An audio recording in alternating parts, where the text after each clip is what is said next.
I've got a math question for you.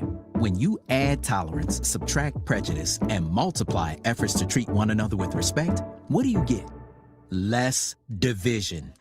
And school sports have it down to a science. Looking for an example of what can happen when we realize there's more that unites us than divides us? Look no further than high school sports in Wisconsin. This message presented by the Wisconsin Interscholastic Athletic Association and the Wisconsin Athletic Directors Association. I've got a math question for you. When you add tolerance, subtract prejudice, and multiply efforts to treat one another with respect, what do you get? Less division. And school sports have it down to a science. Looking for an example of what can happen when we realize there's more that unites us than divides us? Look no further than high school sports in Wisconsin. This message presented by the Wisconsin Interscholastic Athletic Association and the Wisconsin Athletic Directors Association. I'm Doug Russell. The Brewers idle on Monday. They welcome in the Diamondbacks for 3 starting tonight. First pitch is slated for 6:40. In the Central last night, it was the Padres over the Cubs 9-7. The Cardinals beat the Pirates in Pittsburgh 4-2.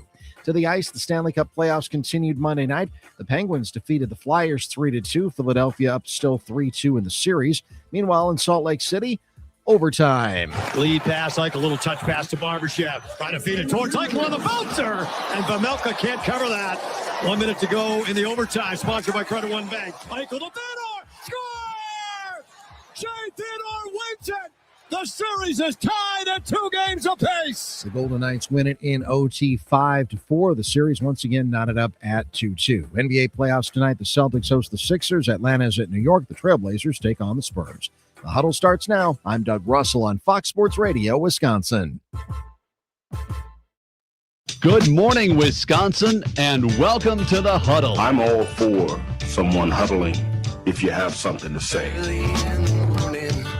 It's time to wake up and talk about the teams you love. Everybody wake up! Everybody wake with the guys you love. It's just about getting the group together. I need you, you need me today. Let's keep touching each other.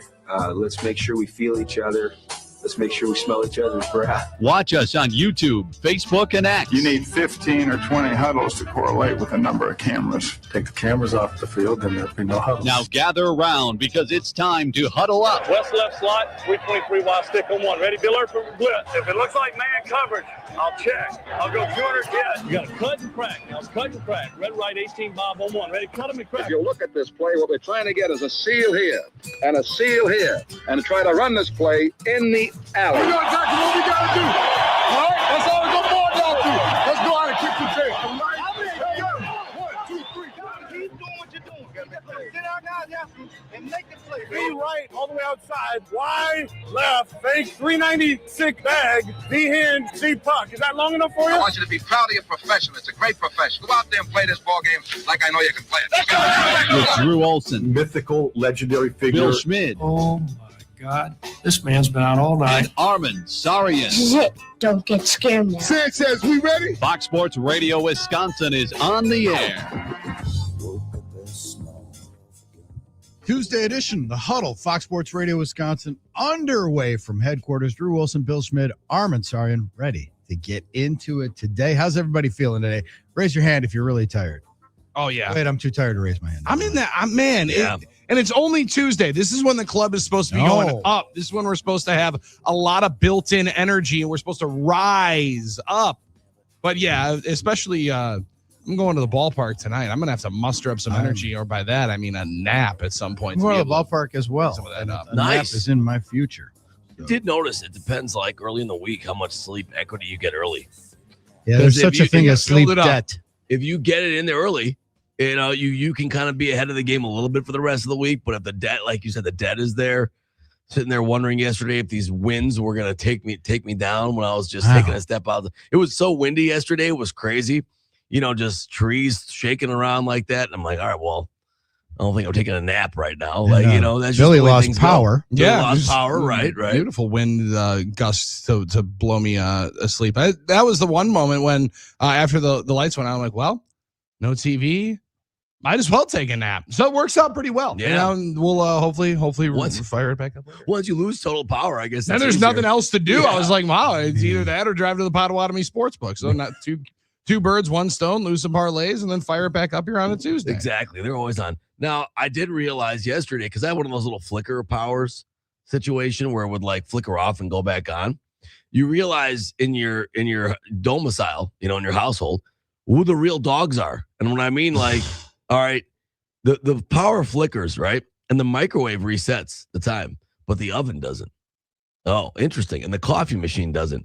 So it's just pretty interesting to kind of like in that just fleeting, how about that fleeting moment of power. I'm like, all right, now I know when it comes down to it, who the real dogs are in this house. I mean, clearly the microwave can't handle a little bit of. It's not built like that. They can't handle it. They're not built like that. That is pretty interesting, yeah. too, isn't it? The microwave is a paper tiger. Maybe sort of like the Pistons. Like You know the what I mean? Pistons. Wow. Maybe sort of like the although the Penguins won last night. I was going to say Penguins won last night. Series, and watch out. Don't let them get hot. Who knows about that with the young Flyers squad. Conspiracy theories were flying last night because series were extended. Yeah. Sure, like the Nuggets got off the deck and won a game. Yeah, right. And Scott Foster could only be in one series. The extender could only be there one time. The extender can only be in one time. Yeah. I mean, they call him the extender for when it's necessary. That's but, right. Hey, conspiracy theories fly around now when you got another guy being investigated for new and gambling addiction, and then the new charges on Terry Rozier. It's on the top of everyone's mind, I feel like. So and now everyone's sitting there thinking, oh, okay, well, is there a conspiracy here? Is there some inside job here? Not me, but the internet thinks that way. Not me, just everybody else. Me. Yeah, just everybody I read This is an on the awesome internet. start. Let's go. Let's go. just saying. Inside the mind of Armen. So I love the 5 a.m. If you keep that thing open long enough, So- you will find something. Full disclosure hour. Yeah. For sure. Man. I thought it was interesting yesterday that I learned something. Palabras nuevas, new words. I had never heard, bomb cyclone hit and we got the storm. And Sure. like, it's a bomb cyclone. Oh, hey, bomb cyclone. And that was the hot thing. I'd never heard of a Baby wake bash? low Oh, until yesterday. I don't even know about this. The wake low is when we had this. It was the storms were rolling in and they're like, oh, they're diminishing in power, which is good for us, right? Because we've had enough severe weather and they're like tornado chances very low, diminishing in power. But behind the line of decaying storms, something happened with the winds and stuff that it caught energy on its own and it churned and it like the wake low, the decaying storms brought in winds of 77 miles an hour at the airport. Crazy. Trees just uprooted, falling on cars, falling off streets, and just insane winds. It's insane. It's insane what what Mother Nature can do. You look at you look at a tall, strong, old tree and you think, man, there's no force. There's no force that can pull the roots out of this tree, right? It's been here forever. It's just massive.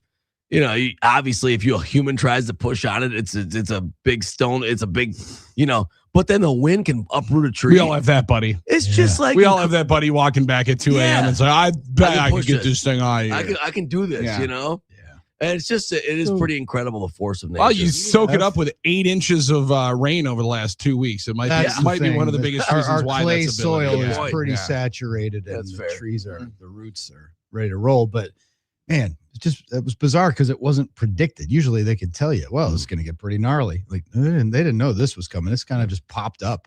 Baden said it was about the amount of energy that comes, like if it's fueled enough. If the rain stops and then like the certain type of air can fuel the energy enough in the atmosphere, it can fire up more, severe stuff. And I don't know. That's why I'm glad we have local meteorologists, experts. We're hanging around the 50s and 60s, and it dawns on me today that, we are 3 days away from May. Like, what happened to April? Wow. Yeah, it blinked. Crazy. You blink and you missed it. It Holy rolled cow. right on. I mean, by maybe us. it was because we had all that severe weather. It kept us occupied. It just seemed like, wow, okay, well, that's gone. Just flew by. And only 2 days away from the and Justin again, Timberlake memes. And I say this, that's right Yeah. too. Oh boy, It's gonna be Are those May. going to still hit the same this year? Don't think so. We but, still doing them this year? good question. It's a little bit of Or a different year. is he kind of Brewers had Star Wars night. untouchable at the moment? Brewers had Star Wars night a couple of days ago, and it's because they're out of town on May the 4th. But like that meme and that whole and Justin the Timberlake and that Also, Star Wars meme went away with a light when the opponent's pitcher uses the force on you for 6 2/3 and goes nearly perfect on you on Friday night. What did the Pirates do last night? force? Took another perfecto into the 7th. A combined goodness. perfecto. Maybe they are different. No one's done that all year, and that they have it the second time in 4 nights. They're taking a no-hitter into the 7th. The amount of Aprils in my life, I've wondered, is this baseball team different this year? You know, but maybe the Pirates are different. Well, I mean, no, that's same old Pirates because they still found a way to lose some gun. To lose it. Yeah. That would be the Pirates' way of going about it. But again, it's like in the time-space warp, and I don't know if it's just social media, if it's me getting older, but man, the Masters, and think back to opening day was a month ago already. Mm-hmm. Yeah, that's the one. I mean, you are talking about being a month into the baseball season, and it just does not feel like that at all. Not at all. And the Masters seems like it was, hey, Rory won, right? Yeah, that was pretty fun Sunday. And I kind of thought it seems like a million years ago. I kind of thought the lack of the Bucks being into the playoffs would make the month go by a little slower because they did not at all. If anything, maybe it's going to have it go by faster, which would be nice because we already had that news in and out. Like you mentioned, we're going to have press conference at some point, I would assume this week, to announce Taylor Jenkins, and then that's all done, wrapped up. Isn't it? Well, I guess I was going to say, isn't it weird that there's been like silence of what are they still crossing T's and dotting I's, or did someone have a planned vacation that they couldn't be at the presser, and so they, or somebody's at a wedding and like, okay, well, someone's kids graduating college next weekend. Something's happening. Yeah, so that makes you wonder on that front. But then I say to myself, well, we've not yet heard from Jonathan Gannon. Yeah. He's going the way of Charles Woodson, because when the Packers signed Charles Woodson, there was like no press release ever officially. It's like, we're still waiting for that press release on the Charles Woodson signing to be official. He just showed up at camp and got mad. Showed up. And Peppers was just a post. If you remember when Julius Peppers signed, it was just a post and he was in Lambeau. I think they had a press release. I was going to say, he ended up doing a press conference.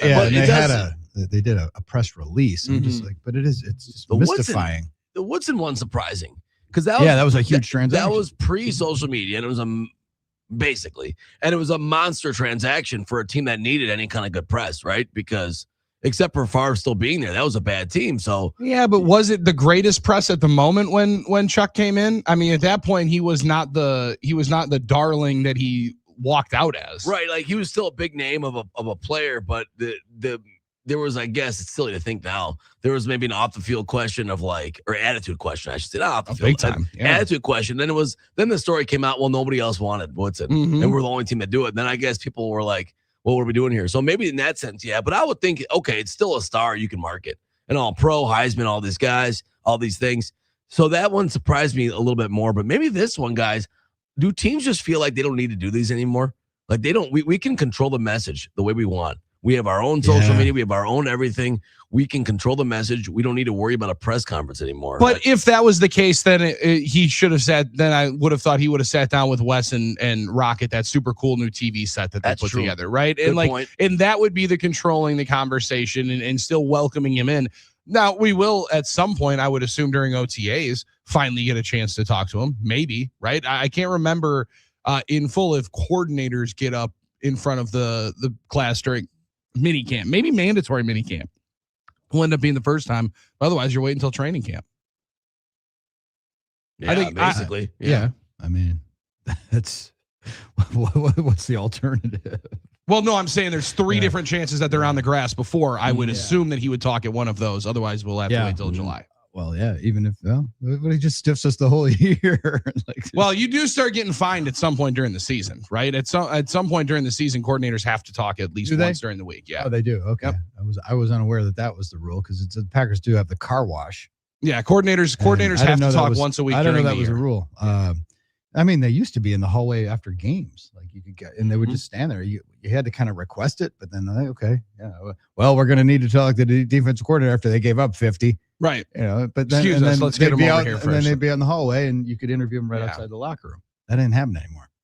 No, that very much not. You'll have to wait till your Thursday availability for it. But at some point, it comes around, and I would assume, more times that we hear Matt LaFleur talk about JG, we'll get a little bit more of an understanding as to who he is, or we won't, or maybe he'll just be somewhat inconspicuous. Anybody care about Cam Accord? I mean, They did hire another coordinator. He also didn't get a conversation. So Right, I don't know that he's also getting their same requisite slack. Right. We're only talking about Jonathan Gannon. They did hire another one, and that guy bounced out 3 weeks after. So it's not that crazy at some point. I'll take who I get at this point, I think, is part of the way I'm looking at it. I'm like, okay, who wants to talk? And the bet remains. Who do we hear from first? Jonathan Gannon or Taylor Jenkins? Taylor Jenkins. I think it's got to be Taylor. You would think. Well, at this point. And then, like, at what point do the Bucks do that, or are they told not to because of the NBA playoffs going on? Is it an embargo? I wouldn't think that that's the case. Yeah, I don't see why it would be. I guess. I mean, they announced the Rookie of the Year, which, by the way, did not go to Con Knippel. How we feel about that, boys? Yeah, I would have to go maybe throughout the week of award season. Not surprised. He was dominant down the stretch, and that's the other part. Like, whether at no point in our history book did the Rookie of the Year matter if your team was good, right? Like that's the one. MVP. A lot of times it'll be best player on the best team. That can be a frustration for fans of maybe the Oklahoma City Thunder for the love that other guys were getting, but like, at no point in history did your team have to be good for the crazy numbers for you to put up as a rookie for that to matter and those games be meaningful or meaningless. And down the stretch, nobody was impacting games like Cooper was. Yeah, not surprised he won, but it was close. 56 first place votes against 44. So basically, it was a 6-vote swing. Now, I'm not one of these political analysts. I'm not Kornacki, but I guess that is somewhat significant in an election. But hey, why not? And congrats to VJ Edgecombe got 1 second place vote, which kind of skewed things, which I guess, he had a really good rookie year. I could see it. And Cedric Coward got 1 third place vote, which I thought was interesting, but a very, very close vote. So I guess that would fly into my face of my whole culture of coalescence theory that now everything's going to be unanimous forever again. But both were very, very deserving of votes. Knippel played 81 games. Cooper Flag played 70. Knippel averaged 18.5 points. Flag had 21. Rebounds were 6.7 for Cooper Flag, 5.3 for Con Knippel. So they're very close. 4.5 assists for Flag, 3 for Knippel. Mm-hmm. But where Knippel just shined, he led the whole league in 3-point percentage.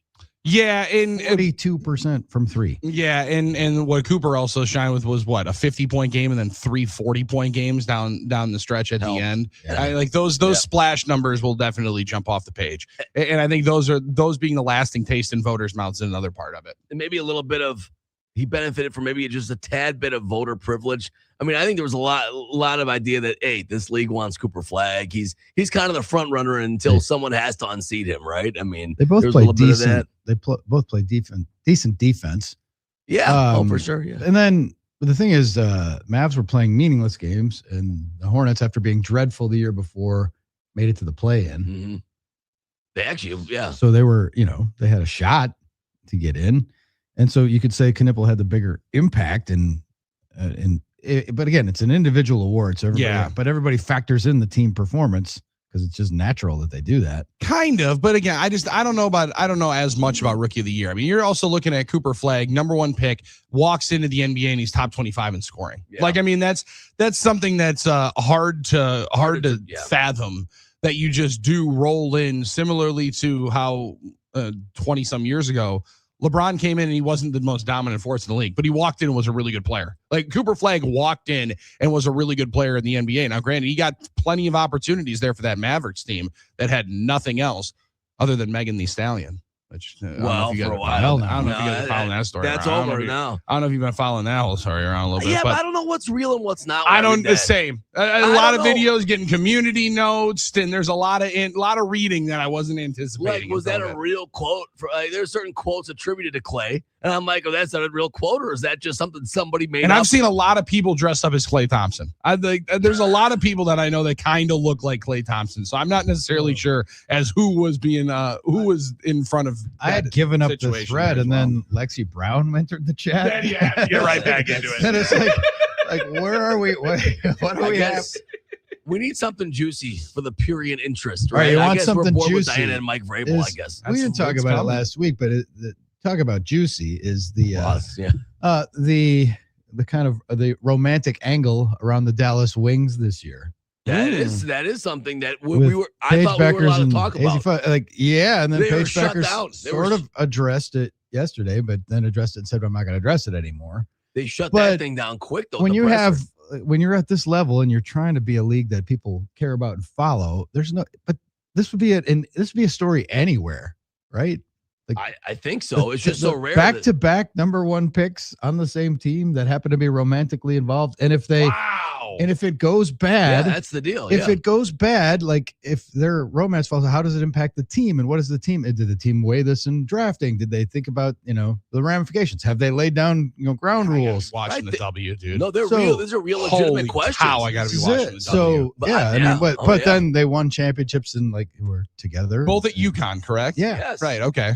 Yeah. My goodness. And Paige Beckers was the one who made it public like a year ago, right? So it's like, yes.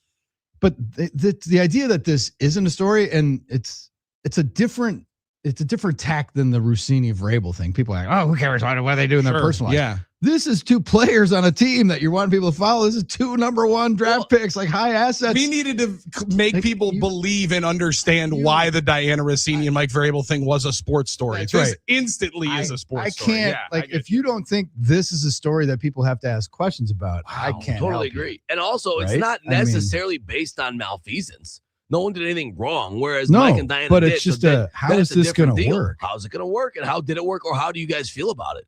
But I'm telling you, there's a Streisand effect. It was not a problem. It was not an issue until the media people shut it down at the press conference. All right. Well, that was what gave it attention. yeah, that gave it oxygen for That's sure. my theory. So But on that one, I'm trying to think back to when wasn't Jeannie Buss dating Phil Jackson, and he was kind of for a helping- long time. Yeah, and he was like, but that's a dynamic it needs to be explored too. But that it's just a long time they were together. That is like, and if the WNBA wants to purport to be a major sport and get coverage, you can't. This is a story people are going to be interested in. 1,000%. I just learned about it now, and it quickly became my favorite story in all of sports. You just learned about it, Billy. I am so upset that I did not know this You're was a so thing. deep into the draft. Usually Billy never misses. Oh my It's God.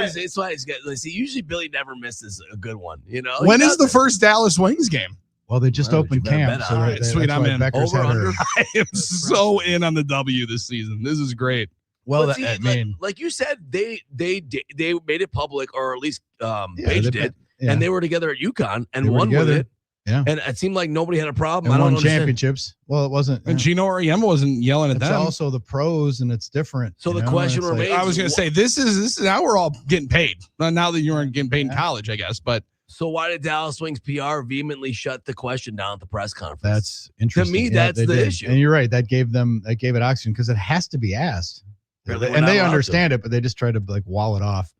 Fascinating PR study. But if you, like I said, this is a story. You can say what you want about Vrabel and Rossini, Well, yeah, which is I still think a story in saying some that ways. one, That's yeah. more of the May journalism, the way the sausage is made, and it. If that shines a light on the shadiness of the insider industry, well, that's not the worst thing that could happen. But there's an obvious malfeasance with Diana and Mike, right? There's an obvious shouldn't have done it. The other one doesn't have an obvious it malfeasance. clouds, because like Rossini's reporting moved markets. There's no doubt. Oh, this works.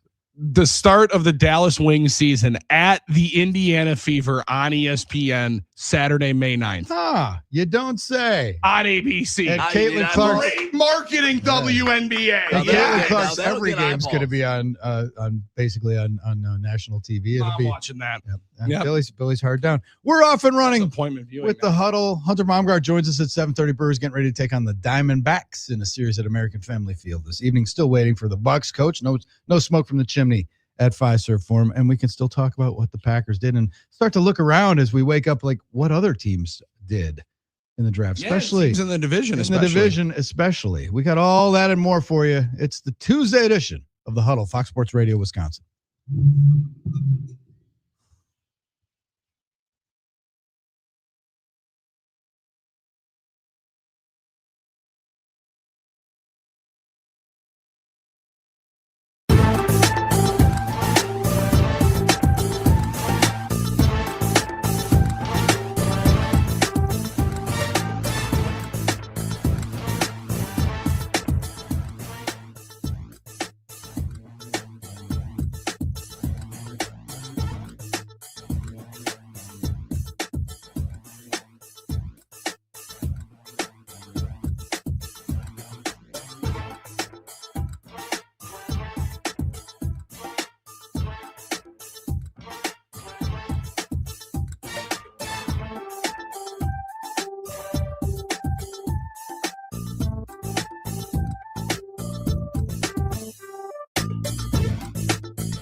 Huddled up on a Tuesday. It's Buy or Sell Tuesday with the boys, Drew, Billy, and Armen, bringing it to you from headquarters.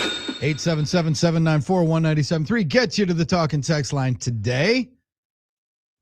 I got some good ones for buy or sell. Yeah, hit us with your buy or sell. And I will say, Billy just spent the entire commercial break reading about the Dallas Wings and Paige Beckers and AZ Fudd and their relationship, and the fact like that you missed that. Billy, you pay more attention to what's percolating in the sports media, the podcast space, the blogosphere, social media than anybody I know. Yeah, I have no life. And it's that very one, true. You're on and that Billy. one just went under the door, and you missed that one. Just slipped that one under the door today. That's Oh why- my God! Right club side up underneath into the net, and I just cannot believe I missed that one. Most excited I ever was. I was meeting Billy. We were going to go to the Bucks game, and I was meeting Billy. Maybe it was a Marquette game. I can't remember. I was meeting Billy at Potawatomi right before the game, and I knew he was in the car. And 2 or 3 minutes earlier, the story hit about the alleged situation in University of Georgia. If you remember, I don't want to say the name. Some people got in trouble. Pat got in trouble for saying. I'm not saying. The Ole Miss thing. I'm not saying- Ole Miss thing. Ole Yes. Miss. I said Georgia. Yes. I apologize to all the Mhm. dog fans.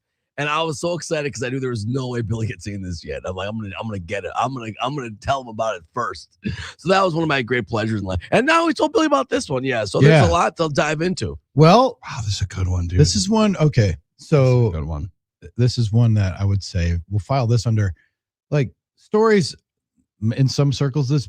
Now there are going to be some people that reflexively say, "Who cares? You're talking about the WNBA. Who cares?" Fair. It's All April right, 28th. so that's going to always be gonna be there. dismissed, Mhm. right?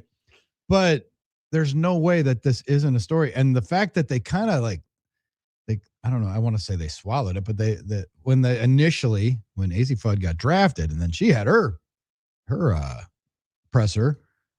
They shut that down, like Armen said, and it kind of added fuel to it. But how can you not anything you write about the Dallas Wings right now has to be about that? It's got to be in the conversation. It's in the conversation. So that gets it me affects going. the team. It affects what you're writing. Okay. So what stories in this, where it comes at you with a fire? What stories deserve more oxygen? What stories deserve to be stoked a little bit? I'm interested. We haven't heard anything about the Taylor Jenkins, the Bucks coaching search. Is it over for real? When's the announcement? Are they still in negotiations? Like I said, is it something as simple as, well, the press will happen as soon as somebody gets back from a wedding or somebody gets back from a graduation plan, or like Billy says, there's got to be something extenuating.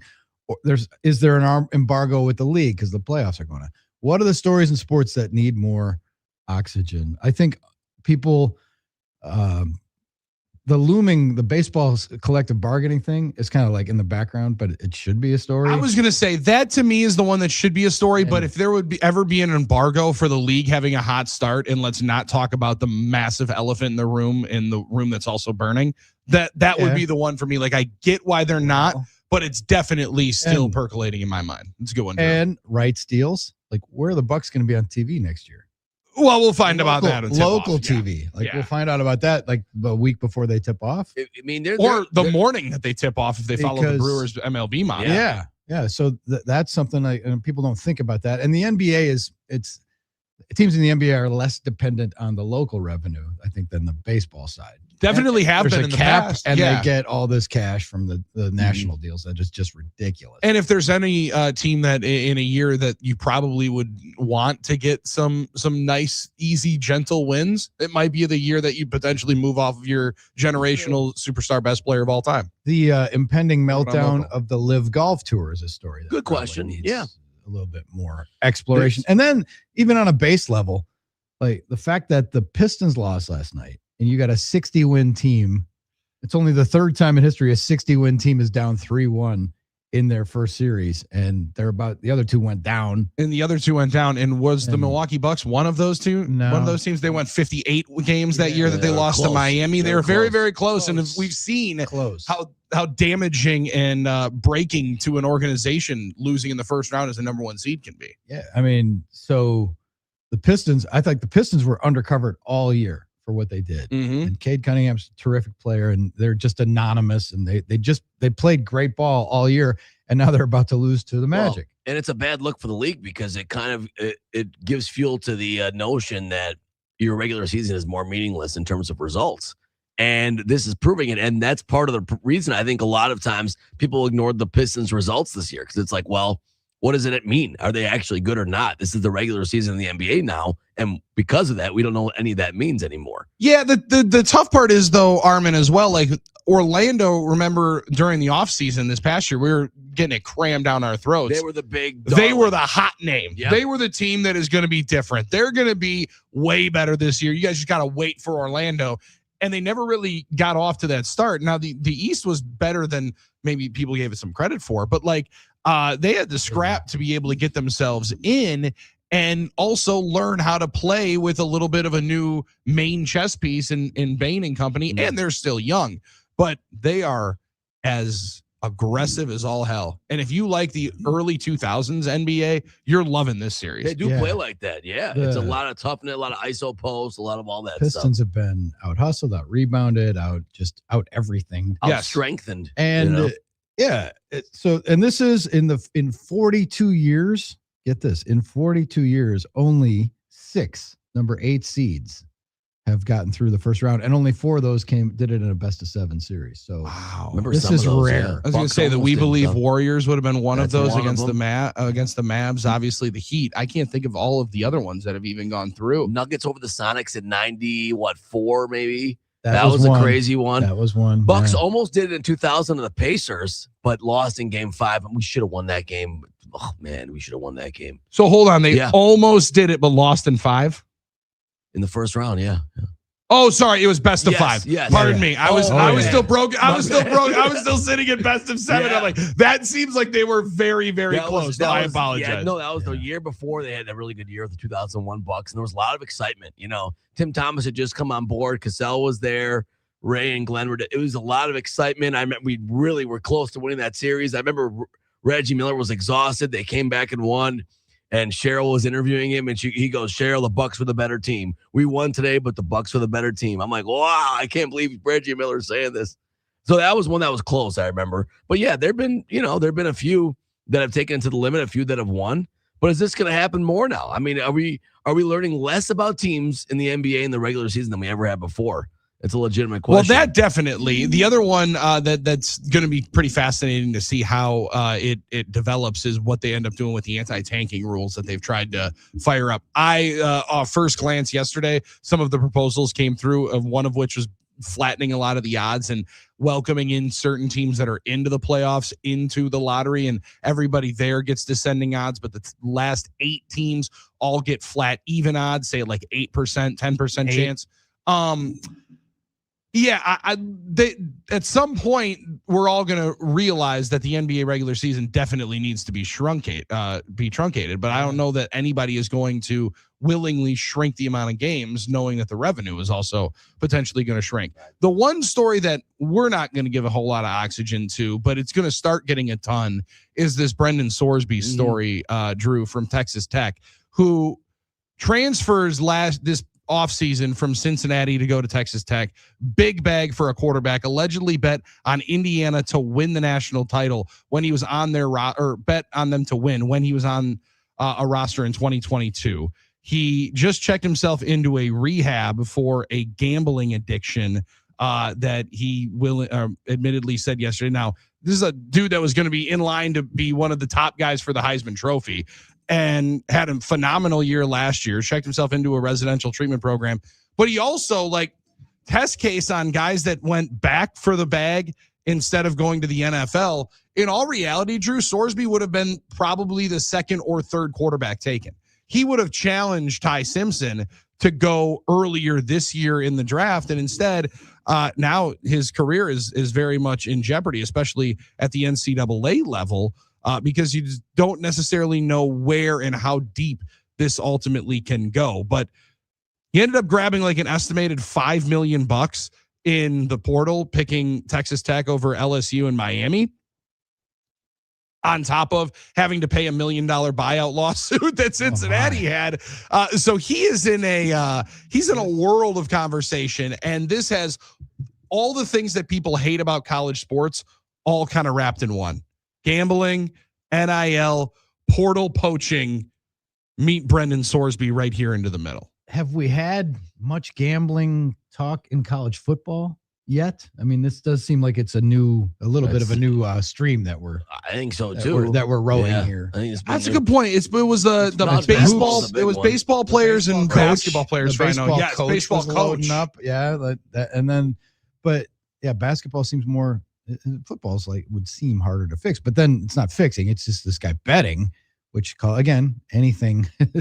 And in this current culture, Oh my goodness. Yeah, 100%. And that's where it says Sorsby, the NCAA investigating for making thousands of online bets on a variety of sports via a gambling app. So it never says that he bet on any game that he was in.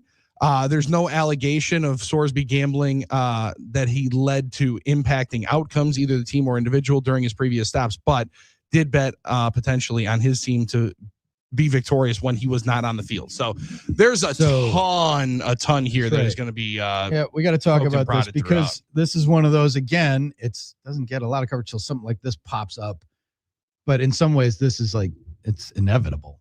Yeah, 100%. It's like it's going to happen. But with and this is the other thing, and now with in-state legalized online betting going to be coming rather soon to the state of Wisconsin, if it's not for the amount of legal books, I don't know how much of this ultimately gets as much as the desire is there, and there's a lot more conversation, a lot more opportunity to get there.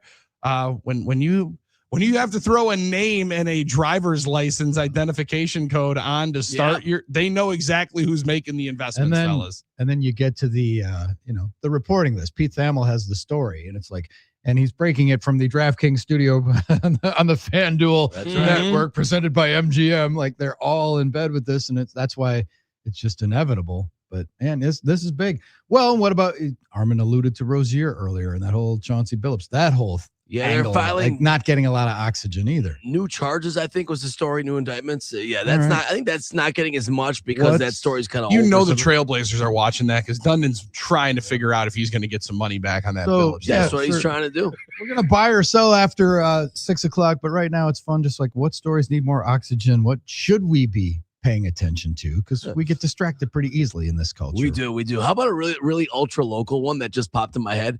Hey, Milwaukee Pro Soccer, what's going on? Is that happening? Anybody want to? Yeah, we're still waiting on that one. Like dying on the vine. We haven't heard anything in like 2 years about that. That and the Wave losing in the playoff in the championship game. Oh, tough one last night. Tough one. All right, we're rolling. It's the Tuesday edition of the Huddle, Fox Sports Radio, Wisconsin.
The Huddle, Fox Sports Radio, Wisconsin. The Pirates having some fun, feeling themselves these days.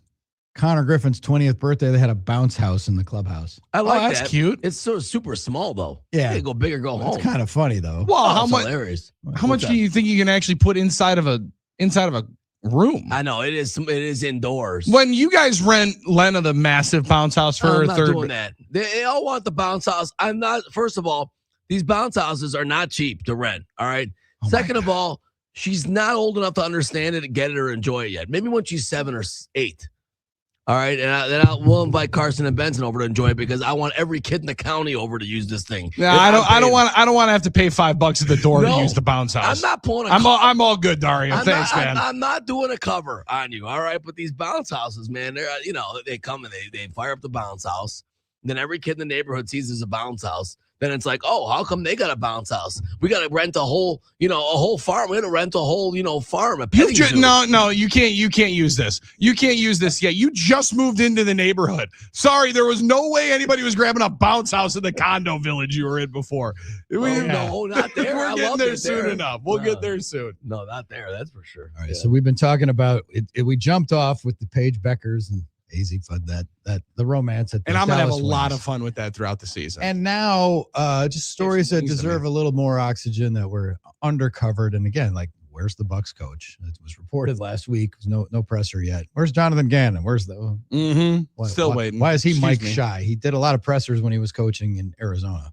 Well, why is he microphone shy like that? Again, do fans care? I don't. Maybe. But like getting his philosophy would have maybe informed people of, they went and picked 4 defensive players in the draft. That was the one to me, 6. Drew. I think at least it would have given some fans a better idea as to what to expect from how they'll play or what they'll look like. But admittedly, so it doesn't seem like Jonathan Gannon is extremely dynamic in front of the room. From the who took an Uber here? Yeah. Anybody take an Uber? We saw one clip. Okay. Yeah, we also did see the clip. videos of him dapping up the players after the press conference. I'm not saying guys don't resonate with him and get excited to be around him. And we saw him in a very public setting, buttoned up. He seems like an unbuttoned cat, maybe more Paul Chris style, more fun behind closed doors. But he's admitted like his scheme is rather dependent on what the opponent does. So maybe it would have been a good chance to fire up some misdirection. Yeah, but right. I'm just maybe we're too close to it. Do other organizations introduce their coordinators right away? I kind of thought so, but assumed they it. do. Yeah. some of them also then don't, in the middle of Like hiring that guy, then find out the special teams coordinator's also leaving it. They had to go and hire when that guy. When Harbaugh got the job in New York, they had pressers regular, right? So I don't know. Stories that need more oxygen. And again, the gambling thing in sports that is the elephant in the room in some ways. And it's like, are we watching sports, or are we watching stuff fed to us by the gambling companies to make us more interested in, like, they've merged so seamlessly now that it's hard to tell. Like, again, they're reporting on ESPN. I think this is a blockbuster story. The guy who's making a couple $1 million as a transfer quarterback that with first round potential in the draft might end up getting suspended for gambling, because the NCAA, first of all, their rule is if you're an NCAA athlete, you can't bet on anything, right? Any NCAA game, any sports. I don't think pro either. I don't know. I don't believe that. But in this NIL era where players are making millions of bucks, right? The temptation has never been better. And we talked about this, and it's, young men. It's they're not playing Stratomatic baseball. The fantasy football was one thing, daily fantasy, the gateway, and they're mainlining. We talked to Kappa Kate Sutton, our favorite co-ed from the University of Wisconsin, Madison. And she told us about how annoying it is when it went from Brads and Chads in the bars to Parlay Pete, and guys like being obsessed and like not being able to have a fun night out because they're looking at their phone, checking to see if they're, if Memphis hit the over, right? It's like, and if the idea that athletes are going to be immune to that, and this, Zorby could end up getting suspended for part of the season, banned from life from the NCAA. If he tell me that doesn't affect your NFL draft prospects. Yeah, I would struggle to think that he'll get much of a look. Now, people will say, "What do I care about Texas Tech?" That's fine That's a major program. But right now, it's become one of the bigger programs in ball. Yeah, and the thing especially is, NIL version when you got one of your former players bankrolling a bunch of it. But it's getting covered, isn't it? It's not under. Well, it just broke yesterday. It just broke yesterday. But, I got an alert. I mean, but yeah, I'm not talking necessarily about this story, but the whole thing about gambling in college, like the basketball story. It was like a big network. As our boy El Baldo said about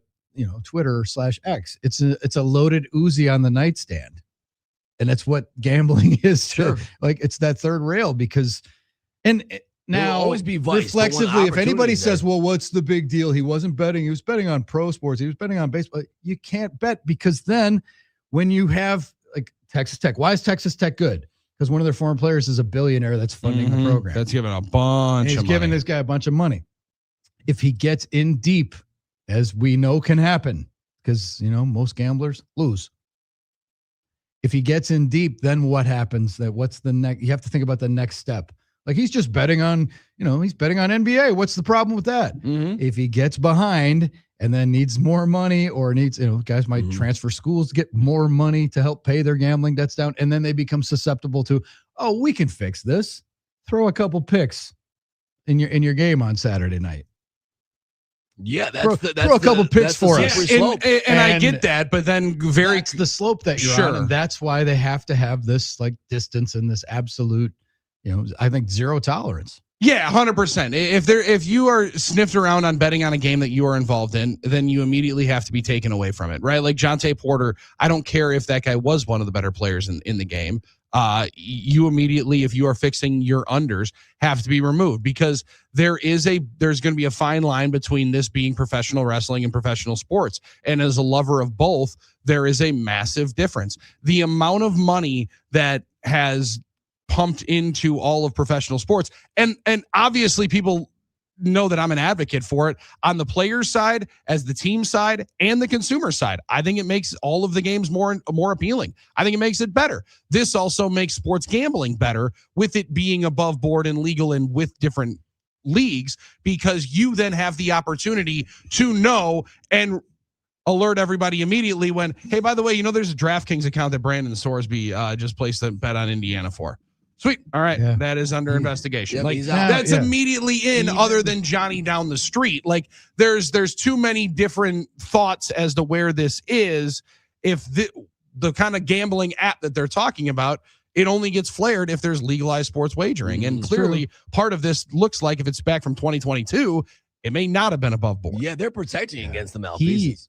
He was a redshirt freshman, not even dressing. Yeah. And he bet on his team. And if you bet on his team to win, that's the other thing. People, you only bet on his team to win. That doesn't matter. You can't open that box. No, that's why it actually hurt Pete Rose's statements. That more than helped it, in my opinion. Just can't. Off and running. We're going to be buying or selling. 877-794-1973 gets you in. It's the Huddle, Fox Sports Radio, Wisconsin.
Doug Russell. No Brewers to tell you about from last night. They took Monday off after salvaging the final game of their series with the Pirates on Sunday.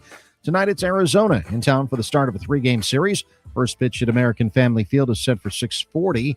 Milwaukee enters play tonight 14-13 in last place in the NL Central, but still just 3.5 games out of first place.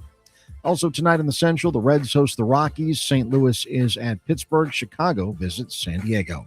To the hardwood, Orlando is on the brink of an historic upset.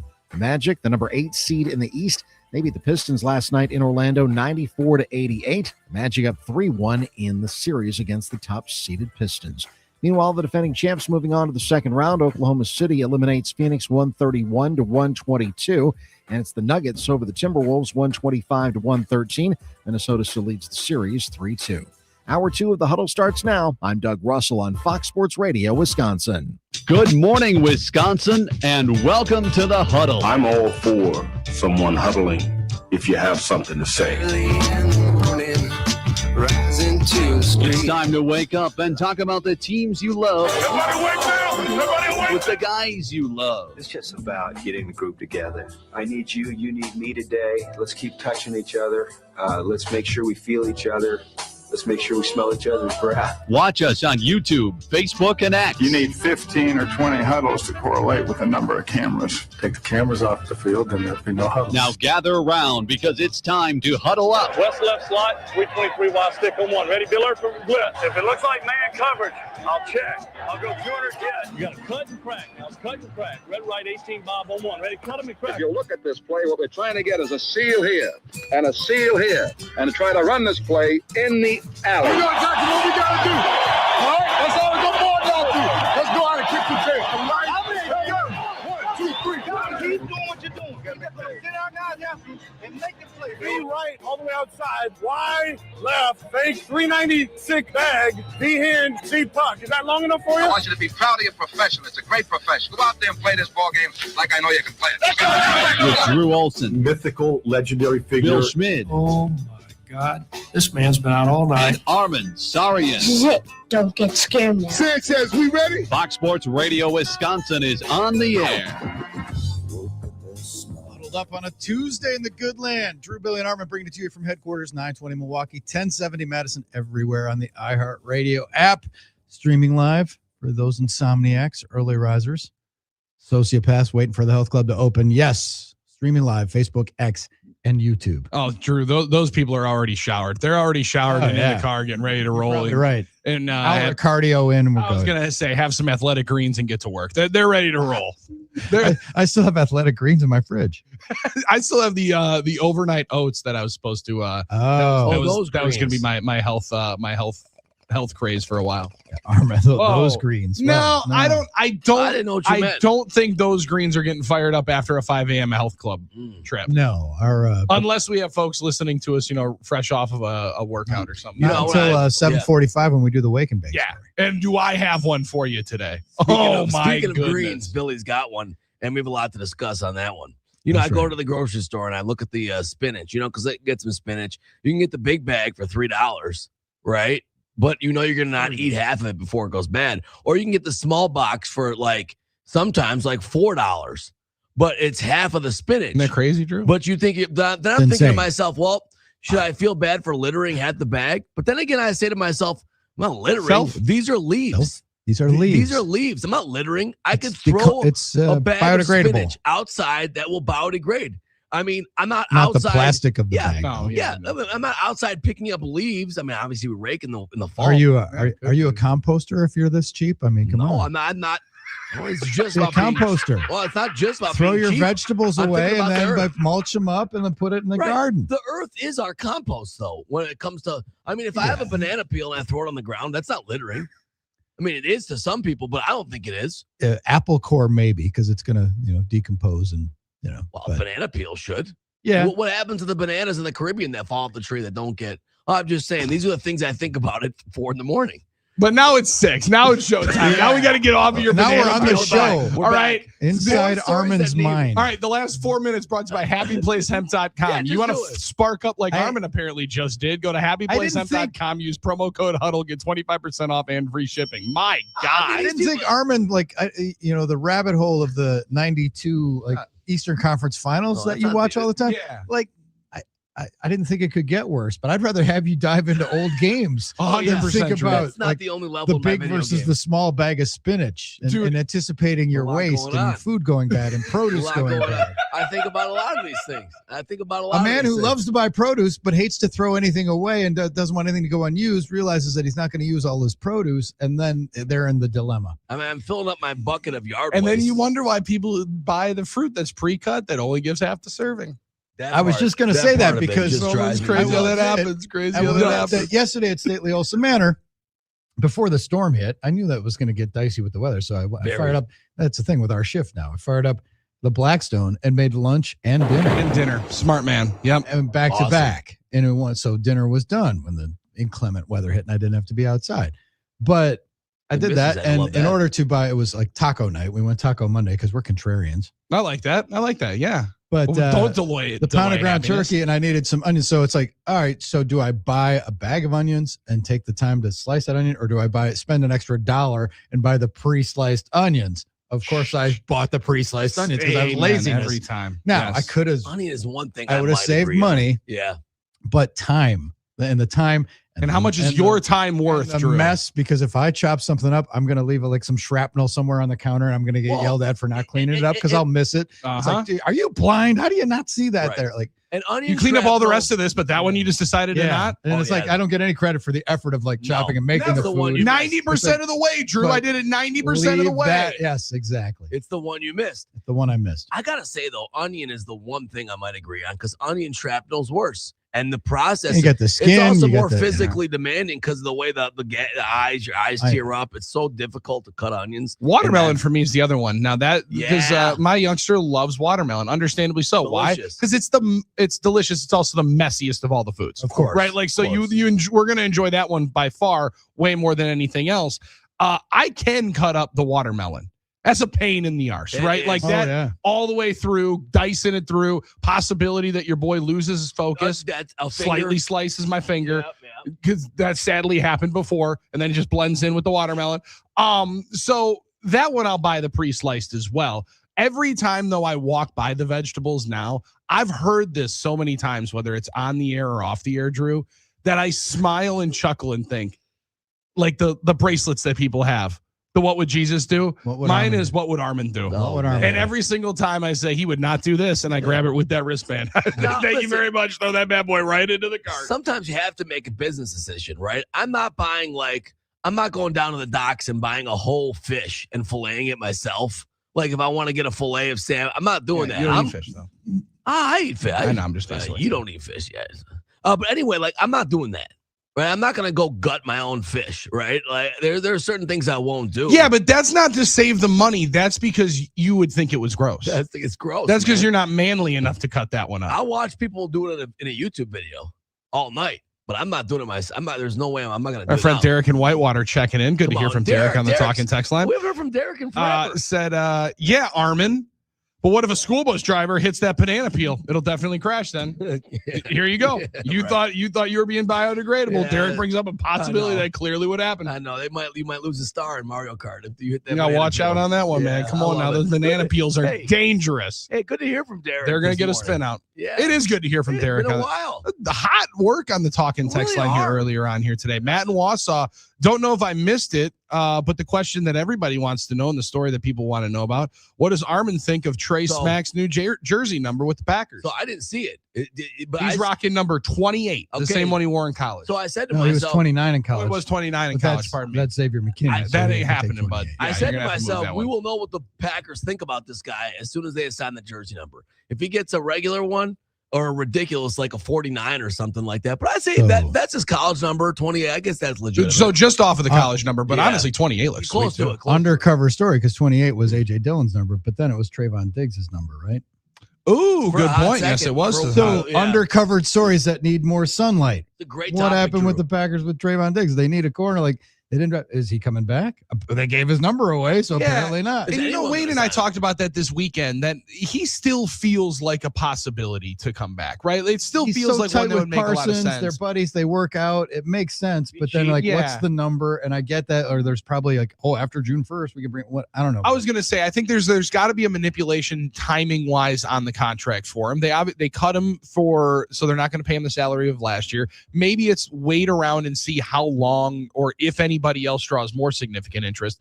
But now, yesterday, 3:00, as of 3:00 yesterday, free agents can now sign, and their contract doesn't go against your compensatory pick value. Yeah. This is where the Packers enter free agency, right? Like they signed Hargrave because he was cut. They signed St. Juste because he was cut. They signed guys that had been moved off of by their former team, so it didn't count against that, because they're trying to cash in on all of the pick value. That's right. In 2027. They want to receive picks, not give them up. So I'm still not totally out on Trayvon Diggs being a part of the football team, but that would indicate differently. Now. He's got to pick a different one. Price is right, though. I mean, I would think if you bring him back. Well, you'd think. I mean, he was making pretty big coin, but now he's on a 1-year prove-it deal. I was going to say, 35 is going to open up, because I can't imagine Lucas Haversack is going to have it for very long after Trace. Yeah, can't imagine. He's gone. Yeah, he's going to have to be potentially removed. 877-794-1973. So we're buying and selling today, because it's what we do on Tuesday. You want to hit us with a buy or sell proposition?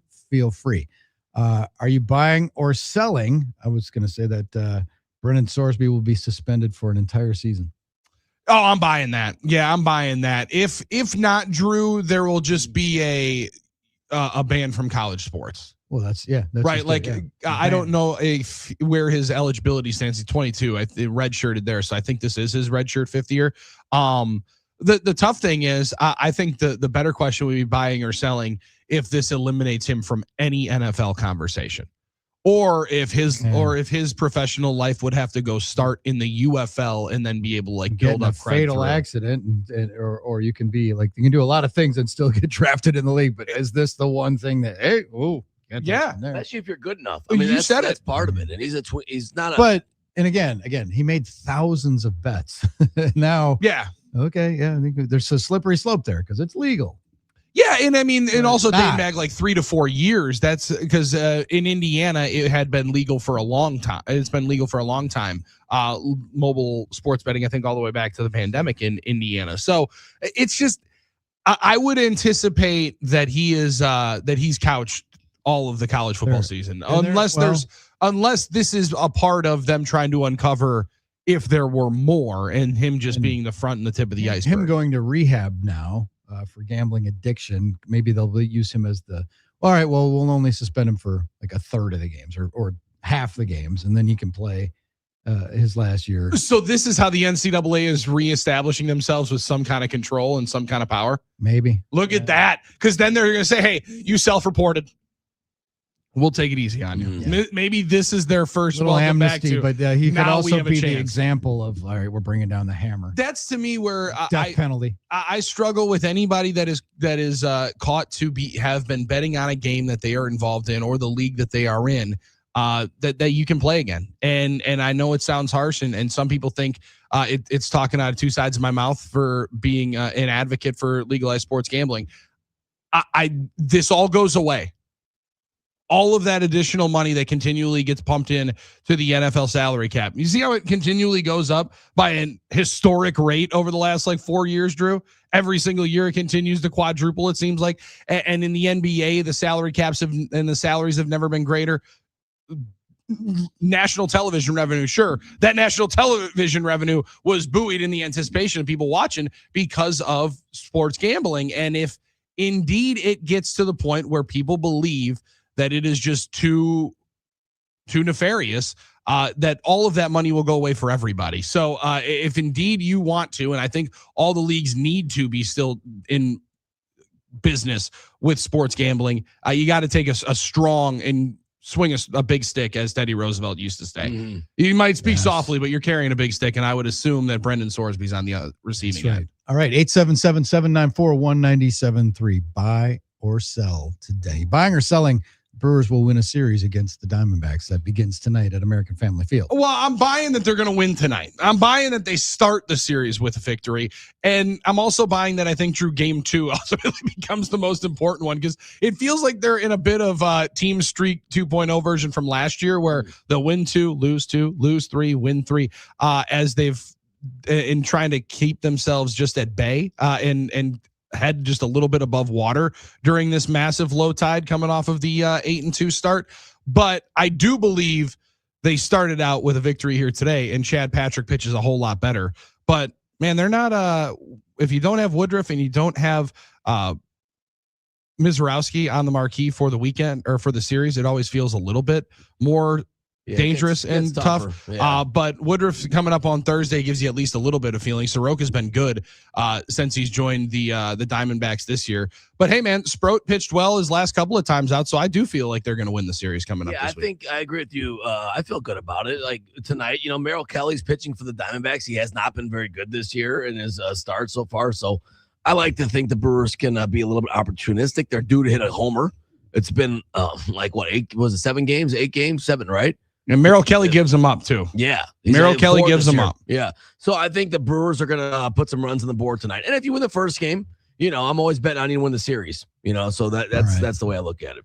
Well, in honor of Brendan Sorsby, who let's make bets. Who's going to be the first Brewer to hit the homer to break the drought of a week? It's always somebody you don't Brewers expect. have had a homer, 7 games without a homer. Who's going to hit it? Well, if Armen's saying somebody they don't expect, I'd say Sal Frelick. But I'm going to go real chalky, and I'm going to go with Bryce Turang.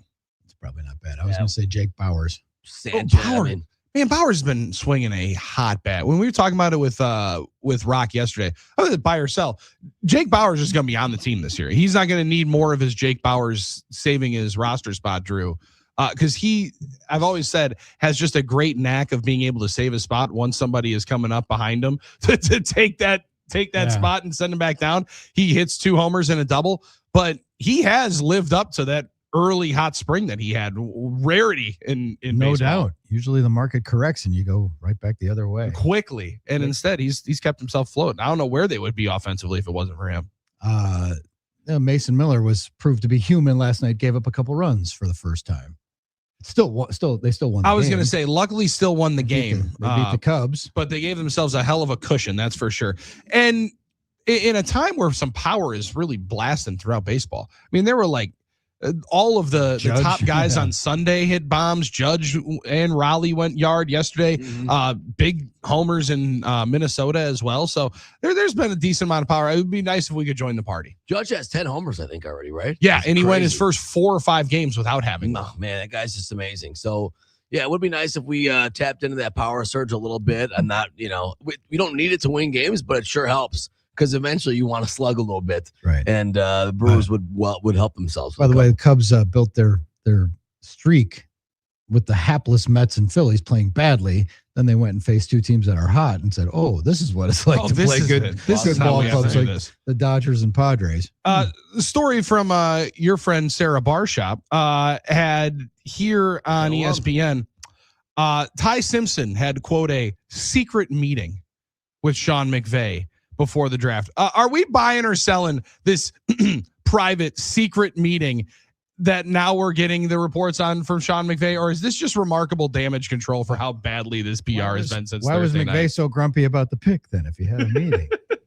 We tried to keep this whole thing under wraps, Simpson, or as long as we could, Simpson said in a Monday interview. It was something where I knew they were interested, but they wanted to make it private and didn't want people to know that they were interested. Yeah, Sean, you don't have to bluff anymore. The hand's over. Like, you already got your guy. So I had some secret meetings with Coach McVay, and I was just trying to be on script and do what everybody told me to do and not to tell anybody. That sounded kind of weird too, didn't it? It sounded when he said that, dude, everything that everyone told me to do. And listen, it's funny. This has been a weird week. They go to the Ambiance?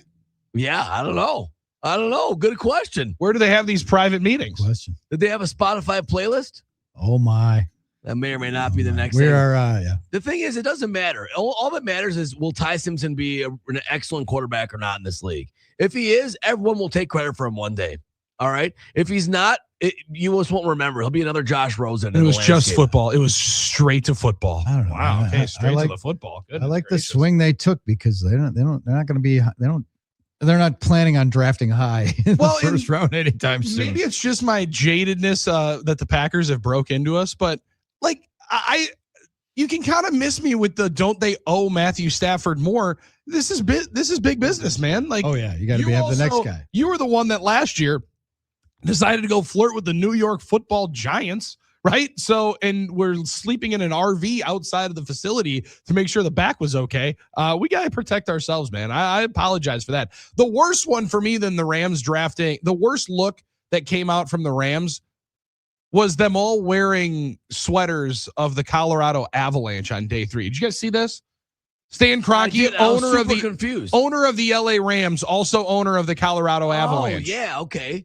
However, I guess that makes sense. Isn't that a little disrespectful to your fans that also might be LA Kings fans who are just getting sculled by the Colorado Avalanche? Well, yeah. I mean, what if I'm just going to try and use a crazy example? What if like the Bucks owners were wearing Cleveland Brown stuff at the draft? Yeah, it's weird. I mean, right? Yeah. I guess that because Haslam. I was going to say, yeah. Right, that's the reason. So, but they're not even a rival of ours. I would think that's more of a rivalry. Well, then if they're in the Super Bowl. Yeah. That's the only time that it would be somewhat comparable. Right. And all of a sudden, Wes Edens walks out there with a sweet Quinshon Judkins jersey. Yeah, I don't know that I would love that. Well, welcome to this era. There's no more local family ownership in sports. Watching all the Bucks players walk out in Jerry Jeudy jerseys, right, as the week of the Packers and Browns Super Bowl. But if you're a Utah Mammoth fan, you love it. Your owner's giving out jerseys to everybody. And they can hold that L from last night. Come on now. Hey, when we come back, halftime's here, boys. Already? Scott Dolphin's popping in from the country station down the hall. We'll catch up with Dolph, and we'll take your thoughts on a buy or sell Tuesday. It's the Huddle, Fox Sports Radio, Wisconsin.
Continuing the Tuesday edition of the Huddle, buy or sell edition of the Huddle, Fox Sports Radio Wisconsin. Drew, Billy, and Armen, happy to welcome our pal Scott Dolphin to the party. Hello, Dolph. Hi, guys. You know what I haven't seen much hype on, considering this is the first Saturday May coming up, is the Derby, the Kentucky Derby. You know, there we go. We were just talking about stories that need more sunlight, stories that have been overlooked. Like, I think the Pistons have been overlooked all year, and it's overlooked that we have a 60-win team on the brink of being eliminated in the first round of the playoffs, which doesn't happen very often, but no one paid any attention to the Pistons during the regular season, so why would they now? I guess so. And, credit Orlando. I mean, they went through the play-in and getting scrappy. Now they're going to take out the top seed in the East. But the Kentucky Derby is Saturday, and the only reason I brought this up is this morning in my prep, I saw something where they were out with their recommendations of what you should wear to the Derby for gentlemen and for ladies. The same old outfits, seersucker hats, pork pie hats, or lots of pastels and Billy's favorite topics. Bright colors. I'll be. What you should wear to the Derby. I should be somewhere. I might be in front of a TV, but it'll be in Costa Rica drinking Imperial Ice. Oh, let's go, Billy. Yes. Oh, but yeah. So the Derby, that's one of those things. It's like if you like going out for mint juleps and stuff and putting on funny hats and getting dressed up, there are worse things to do. Well, I always said the Kentucky Derby was the perfect event for someone that likes the party around sports but doesn't like the actual sport. That's because it's only 2 minutes. Yeah. So it it's the day party. So, I mean, listen, we're going to a little soiree for it. I'm excited. Yeah. And our church has put one on. So nice. Why not? It'll be fun. We'll put Lennon in a little outfit. I mean, it's fun to watch. I enjoy horse racing. I like watching. I don't follow it enough. But Billy and I always talk about when we're at the sports book sometimes, where you get the real professionals, the old guys by the horse racing, but those the horse guys book, are in it. Now the race book, those guys are so committed. They know their horses, they know their thing. I love that whole culture around it. I think it's really interesting. You can't watch an old movie without somebody and one of the characters going to the track with their race to try and wrap up the paper a little bit. It is fun. I remember it's a good memory. Like when my grandma would enjoy seeing the horses come around, we'd watch. And I love seeing Eddie Olczyk slide into horse race guy. Pretty cool. Dude, and he's awesome. He's awesome at it. He is good. So it'll be fun to watch. I will be betting along with Eddie throughout the entire day because there's nobody that gives out picks on any game, on any event that sweats while he's doing it more than Eddie Olczyk. And it's a full race car. More than he did when he played. Dude, he is in it, and he is sitting back, and you can tell he's riding the absolute wave. He loses 3 races in a row. He is ticked when he's bringing that next bet through. It's nice to get the result right away, too. Sorry, Drew. I've always wondered, though, because we spent a lot of time talking about journalism ethics with the Rossini and Vrabel story. Well, guys who cover the Derby, there's a betting window in the press box. Oh, for sure. Yeah. Really? Yeah. And it's like, I always thought, well, how can you cover something objectively? And how can you write about a jockey who you lost money on? Yeah. And how can you be objective? Right. You're like, that blow, no good, so-and-so. I remember, I'm old enough to remember covering a World Series game, and the Braves had a chance. The year the Braves won it. They had a chance to ice the thing in Cleveland, and Greg Maddux was on the mound. Mm-hmm. And it's like, all right, clinching game. Greg Maddux is pitching. Everybody's like, I'm going to book my flight home. Like, we're going to go home tomorrow. This is going to be over. And a whole bunch of guys did that. And the Indians staved off elimination, sent us back to an off day in Atlanta, and then wait another day for the game and for the clinching celebration. And you should have heard the grumbling on the way from the press box down to the clubhouse. It's like, Maddux, what a fraud. I want my Cy Young vote back. That's great. What a fraud. What a tool. Like, he was like the least popular guy in the world. Like, I'm not voting for him the Hall of Fame first ballot now. Forget about it. Remember that? Because he soiled us by a day. Because he messed with my vacation. He made us go back to Atlanta for one. Best pitching staff ever, and we thought they were going to pop off like 5-6 world championships in a row. Never came about. They won the one. They could have. It's crazy because you look back at those World Series, how close they were in a lot of them. It just shows you how finite the difference between winning and losing a championship is. Instructive for Packers fans who are like, how could we only win one? Well, they didn't just have they had 4 Brett Favres. Every other day they were sending out a Cy Young Hall of Fame guy. Yeah, and it just 3 Hall of Famers in the top of the rotation. It also then when you start looking at the Dodgers, now granted it was built a little bit differently, that there's still, it makes me marvel, and as much as they're enjoying a massive advantage over everybody else, Man, Dave Roberts, the job that he has is got to be one of the most thankless jobs in all of the world. Sure. Where you're expected, if you don't win 105 games and win the title, you got to be the dumbest guy alive. It's like Joe Torre all those years too. Same thing. If you're expected to win it. If you're not, the boss is probably going to fire you, or you're a major disappointment. And how do you basketball, like Team USA for basketball, like that's got to be the worst job, because if you possibly lose, everybody's going to think that you're the worst. Except for 1992 and Chuck Daly. There's no way they were going to lose to anybody. That's true. And he was he was enjoying every single day on the golf course. He was fine with that. Every day they golfed, What's crazy about those Braves teams, too, a good reminder, the year they actually won the World Series in 95, they only won 90 games. Regular season-wise, based on wins and losses, that was one of their worst teams in that era. They won 98, 96, 100-plus so many years and didn't break through to get to win it all. It seemed like they were favored, against the Twins and against that Yankee team in 96 was kind of an upstart team. They were up 2-0 in that Yankees They series, were right away. They smashed the Yankees, and then the Yankees had a miracle win in Atlanta, came back and won, and then won three more. That was the Buster Olney, Jim Leyritz home run. We were just talking about that thing, like, oh, this series is going to be over, and then Leyritz is at the plate, and Buster's sitting next to me, and Buster said, "This is just the kind of guy that could screw us." Whack. Three-run homer, and then that turned the series, and we ended up, that's nuts. But they lost to the Marlins in '97. They were really good. That was the Eric Gregg type deal. Everyone complained about was a good that team. game. Yeah, but the Marlins were really good. Obviously, it shows you that it's hard to win and that it's random, right? And that having Hall of Fame, top of the profession players doesn't necessarily guarantee a dub. It's true. And you're playing every year. You're playing 162 games and another 20 in the playoffs, something like that. And you're right, Armen. Dave Roberts is criminally underrated because of the roster he has and the resources they have. But to get those guys pulling and to get them to show up every night and not be distracted playing in LA, it's pretty good. Yeah. Think of the egos that you have on that team. What do you have? 4 or 5 MVPs? Yes. And not everybody's going to be able to hit third. And it's still like Freddie Freeman just finally adopting me. Like, you know what? This isn't so bad. I guess I don't hate playing here as much. All those guys seem like great dudes, though. I don't know Mookie any Betts. of them personally. Yeah, Mookie. Freddie Freeman, I actually got to shake his hand at the CMA Awards in 2020. Oh, okay. Let's He go. couldn't have been more polite. That's the guy that Murph loves. I think that's Murph's favorite opponent. And I've wanted to hate Freddie Freeman for so long. Since the Little League thing? Since he called American Family Field a Little League park, yes. And then after he just dong-shotted Josh Hader in the 8th inning. That would be the other one. I think that would be the reason why I've really wanted to hate Freddie Freeman after knocking us out of the playoffs. But those two would be it. Man, that was tough. It's still easy to hate the Dodgers, but as individuals, they seem like pretty good cats. That's the thing. There's no real quote-unquote villains. Right.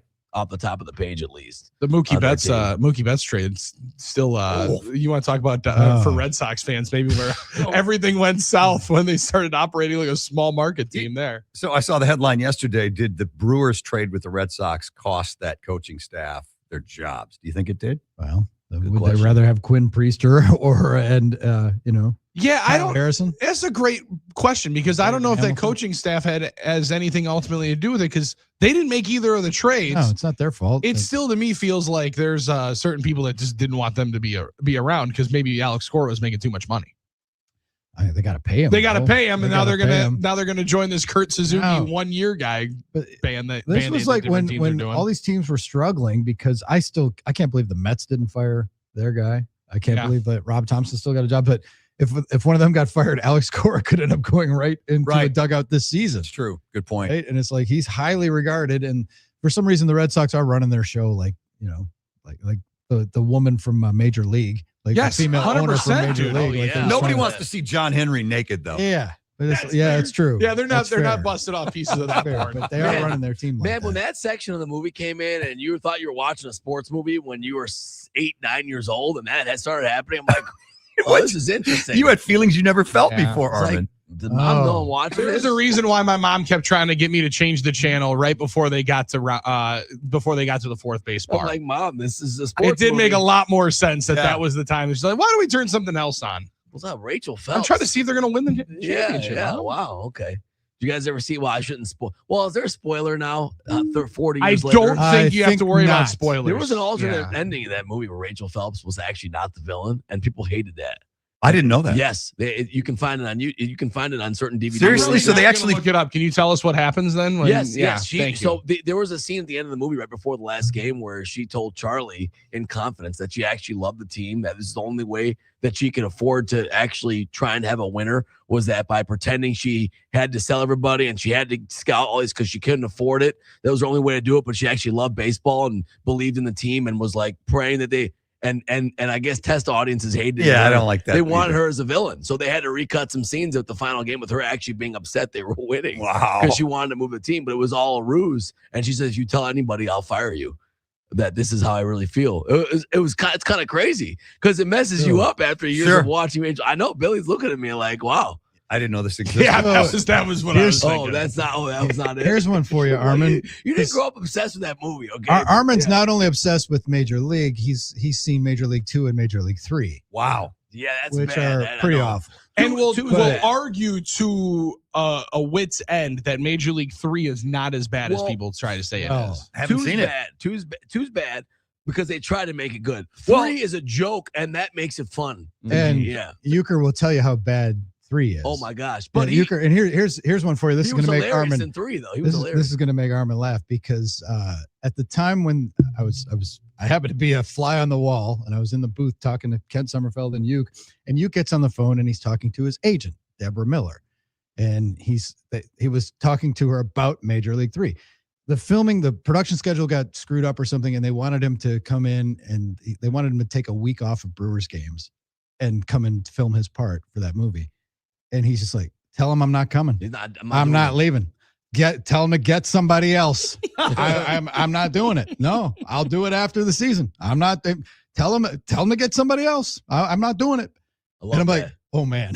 Wow. And then they ended up moving the schedule and adjusting the timeline.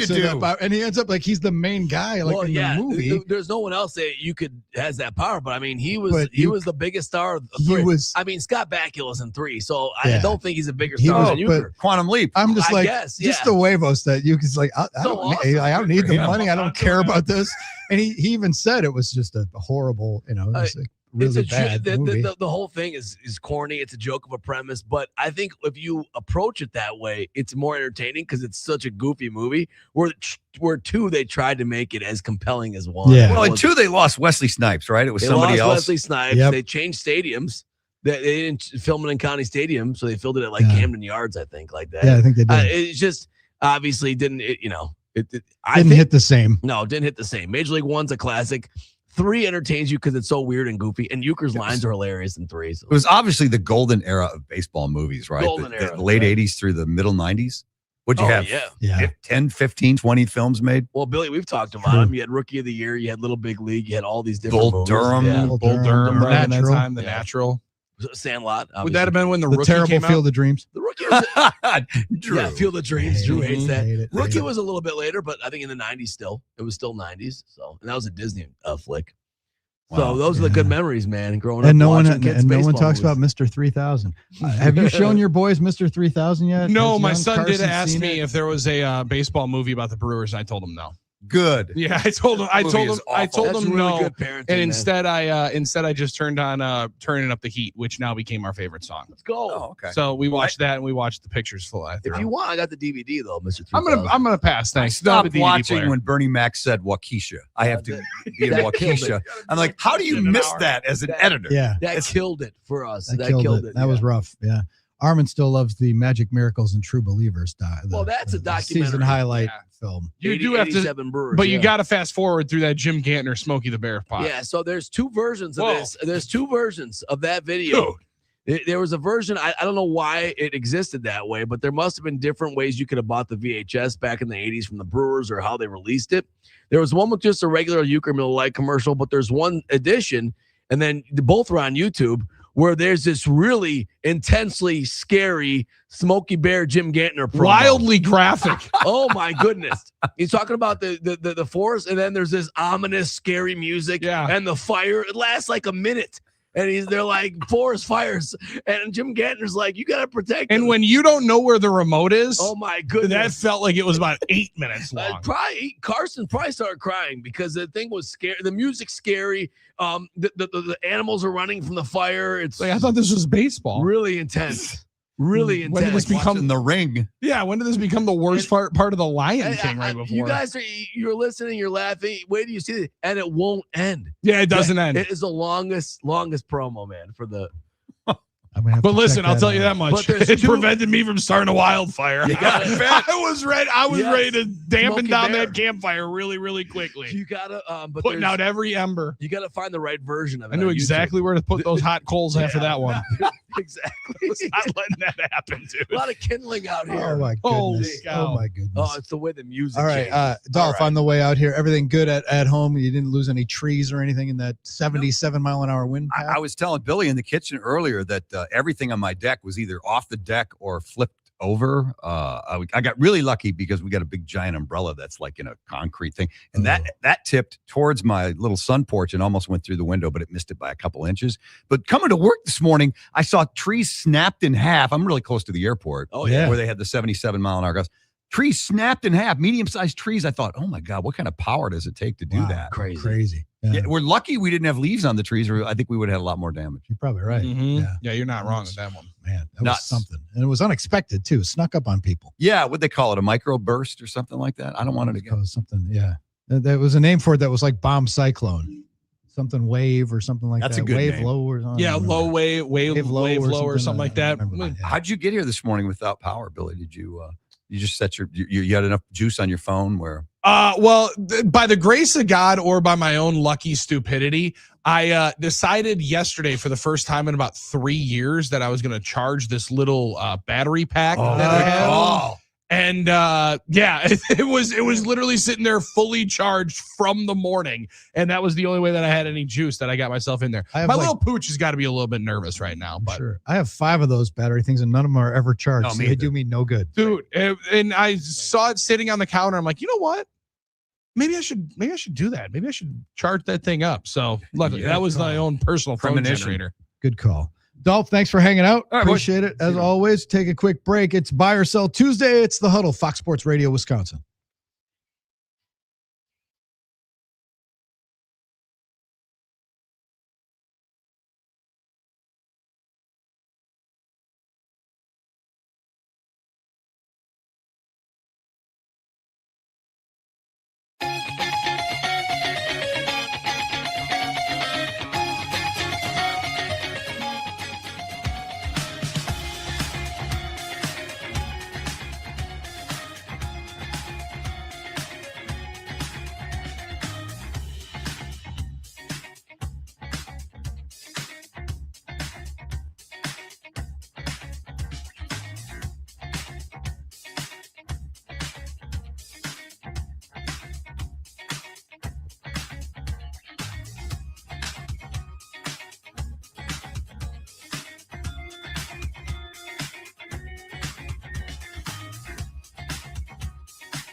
The Huddle, Fox Sports Radio, Wisconsin. You know what today is? Aside from Tuesday, April 28th, National Superhero Day. Which means we celebrate superheroes at Current Electric. The superheroes, call current.com, the website.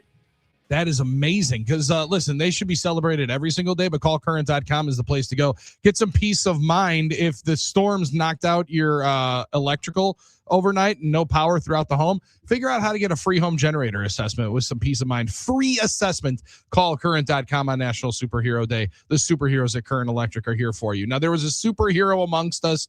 Well, actually, amongst the crowd at Progressive Field last night. That's the home of the Cleveland Guardians. We go to Rays TV as the Tampa Bay Rays and the Cleveland Guardians were in the midst of a game, and a Cleveland Guardian, Daniel Sheilman, hit a big home run, a blasting one just over the wall in left field, where there was a large bearded man in a Chief Wahoo shirt and hat.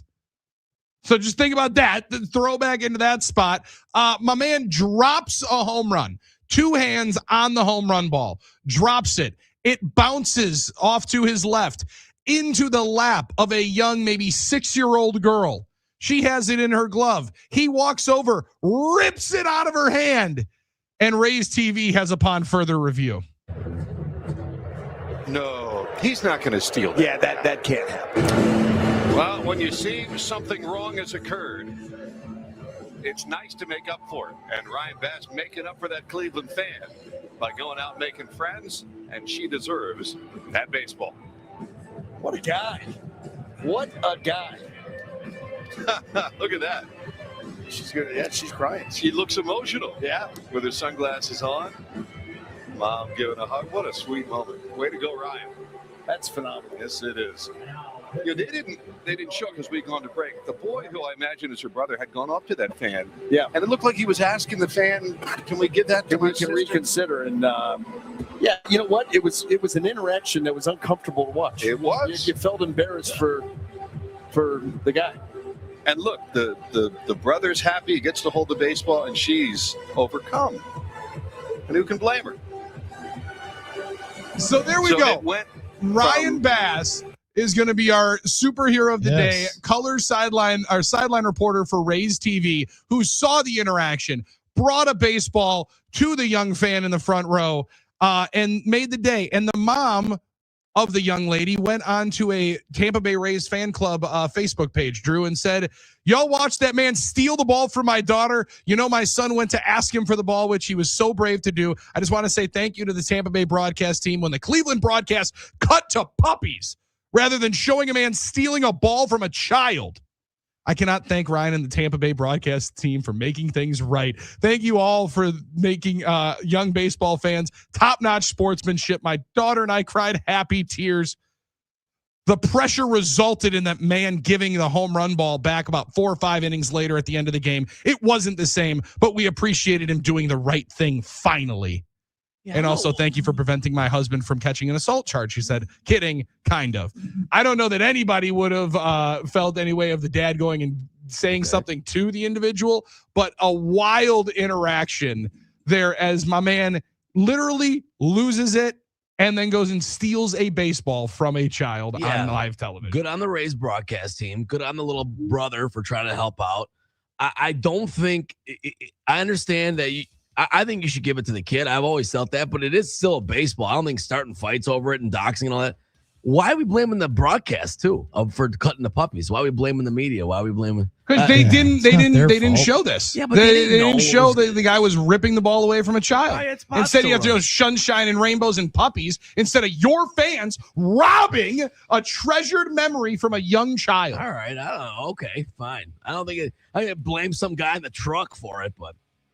Good on the broadcast team and the little girl for getting a baseball. And good on Ryan Bass. Great move by the Rays sideline reporter for going and getting that ball away. Very well played. He wins the day on that one, a superhero of the day. On National Superhero Day.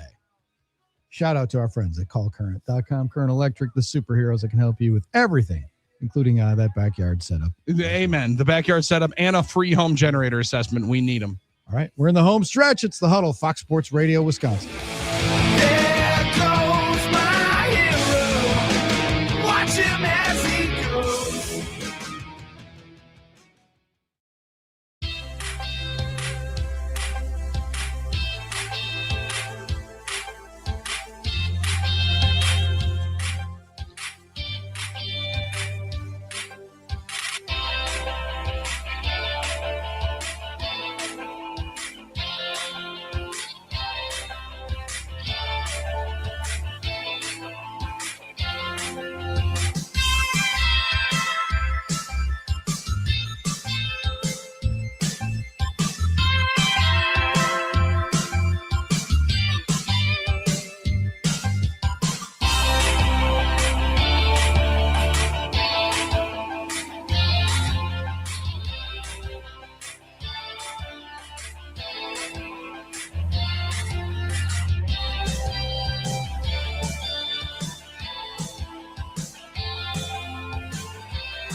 I'm Doug Russell. The Brewers idle on Monday. They welcome in the Diamondbacks for 3 starting tonight. First pitch is slated for 6:40. In the Central last night, it was the Padres over the Cubs 9-7. The Cardinals beat the Pirates in Pittsburgh 4-2. To the ice, the Stanley Cup playoffs continued Monday night. The Penguins defeated the Flyers 3-2. Philadelphia up still 3-2 in the series. Meanwhile, in Salt Lake City, overtime. Lead pass, like a little touch pass to Barbashev. Trying to feed it towards Eichel on the bouncer. And Vamelka can't cover that. 1 minute to go in the overtime. Sponsored by Credit One Bank. Eichel to Theodore. Score! Shea Theodore wins it. The series is tied at 2 games apiece. The Golden Knights win it in OT 5-4. The series once again knotted up at 2-2. NBA playoffs tonight. The Celtics host the Sixers. Atlanta's at New York. The Trailblazers take on the Spurs. The final hour of the Huddle starts now. I'm Doug Russell on Fox Sports Radio, Wisconsin. Good morning, Wisconsin, and welcome to the Huddle. I'm all for someone huddling if you have something to say. It's time to wake up and talk about the teams you love. Everybody wake up! Everybody wake With the guys you love. It's just about getting the group together. I need you. You need me today. Let's keep touching each other. Let's make sure we feel each other. Let's make sure we smell each other's breath. Watch us on YouTube, Facebook, and X. You need 15 or 20 huddles to correlate with the number of cameras. Take the cameras off the field, then there'll be no huddles. Now gather around because it's time to huddle up. West left slot, 323 wide stick on 1. Ready, be alert for blitz. If it looks like man coverage, I'll check. I'll go 200 dead. You got to cut and crack. Now cut and crack. Red right 18 Bob on 1. Ready, cut him and crack. If you look at this play, what we're trying to get is a seal here and a seal here and try to run this play in the alley. We got exactly what we got to do. All right? That's all we're going to board down to. Let's go out and kick some tape. All right? Hey, yo. 1, 2, 3. Keep doing what you're doing. Sit down now, and make the play. B right, all the way outside. Y left, fake, 396 bag. D hand, C puck. Is that long enough for you? I want you to be proud of your profession. It's a great profession. Go out there and play this ball game like I know you can play it. With Drew Olson, Mythical, legendary figure. Bill Schmid, Oh, my God. This man's been out all night. Armen, Sarian. Zip. Don't get scared now. Sanchez, we ready? Fox Sports Radio Wisconsin is on the air. Powering through a Tuesday in the good land. The Huddle, Fox Sports Radio, Wisconsin, 920 Milwaukee, 1070 Madison. Worldwide on the iHeartRadio app. Streaming live, Facebook, X, and YouTube. Drew, Billy, and Armen bringing it to you. And boys, before we let the draft, the glow of the draft get away, we had to bring our buddy Rob Rieger back to the party. He joins us now. One more time. And Reegs, welcome back. And I got to say, congratulations. Nostradamus, you did pick the Packers' first pick this year. Brandon Cisse. Now, others had mentioned his name as well, but you were on it. That was the guy you wanted them to take. And as a Goody, I would say you're not exactly a Goody stan. Antagonist would be the best way to say it. Yeah, antagonist. What did you think of the Packers' 6 selections and the way they maneuvered the draft? Because the first word I came up with was logical. Everything they did seemed logical, which is not usually the way the Packers go to me. It was very meticulous the way that they did things. It's almost like they just had a kind of a game plan going in and they executed it. I mean, just my personal opinion, I feel that Cisse and Dennis Sutton were the 2 best picks. I mean, that's pretty popular amongst the crowd out there. As far as other things go, Chris McClellan is definitely going to slot in to be he's going to play a lot. He's a nose tackle, and we need one of those as well. After that, I don't know. Like, do you really want to trade up for a kicker that played at Florida? I mean, I guess he's from the North, but I mean, he kicked in college. Most of the film on him is all warm weather. So we'll see how he adapts. And it also was kind of curious that they just had given Brandon McManus a new contract with a pretty sizable bonus and then drafted a kicker in the 6th round for that. So I guess that was curious. Go ahead. Yeah, when you lose a playoff game and you leave 7 points on the board, there was definitely going to be somebody that came in for that. Yeah, I mean, at least to bring in some competition. I was a little surprised. I mean, I believe he was the only kicker drafted in the draft. So I mean,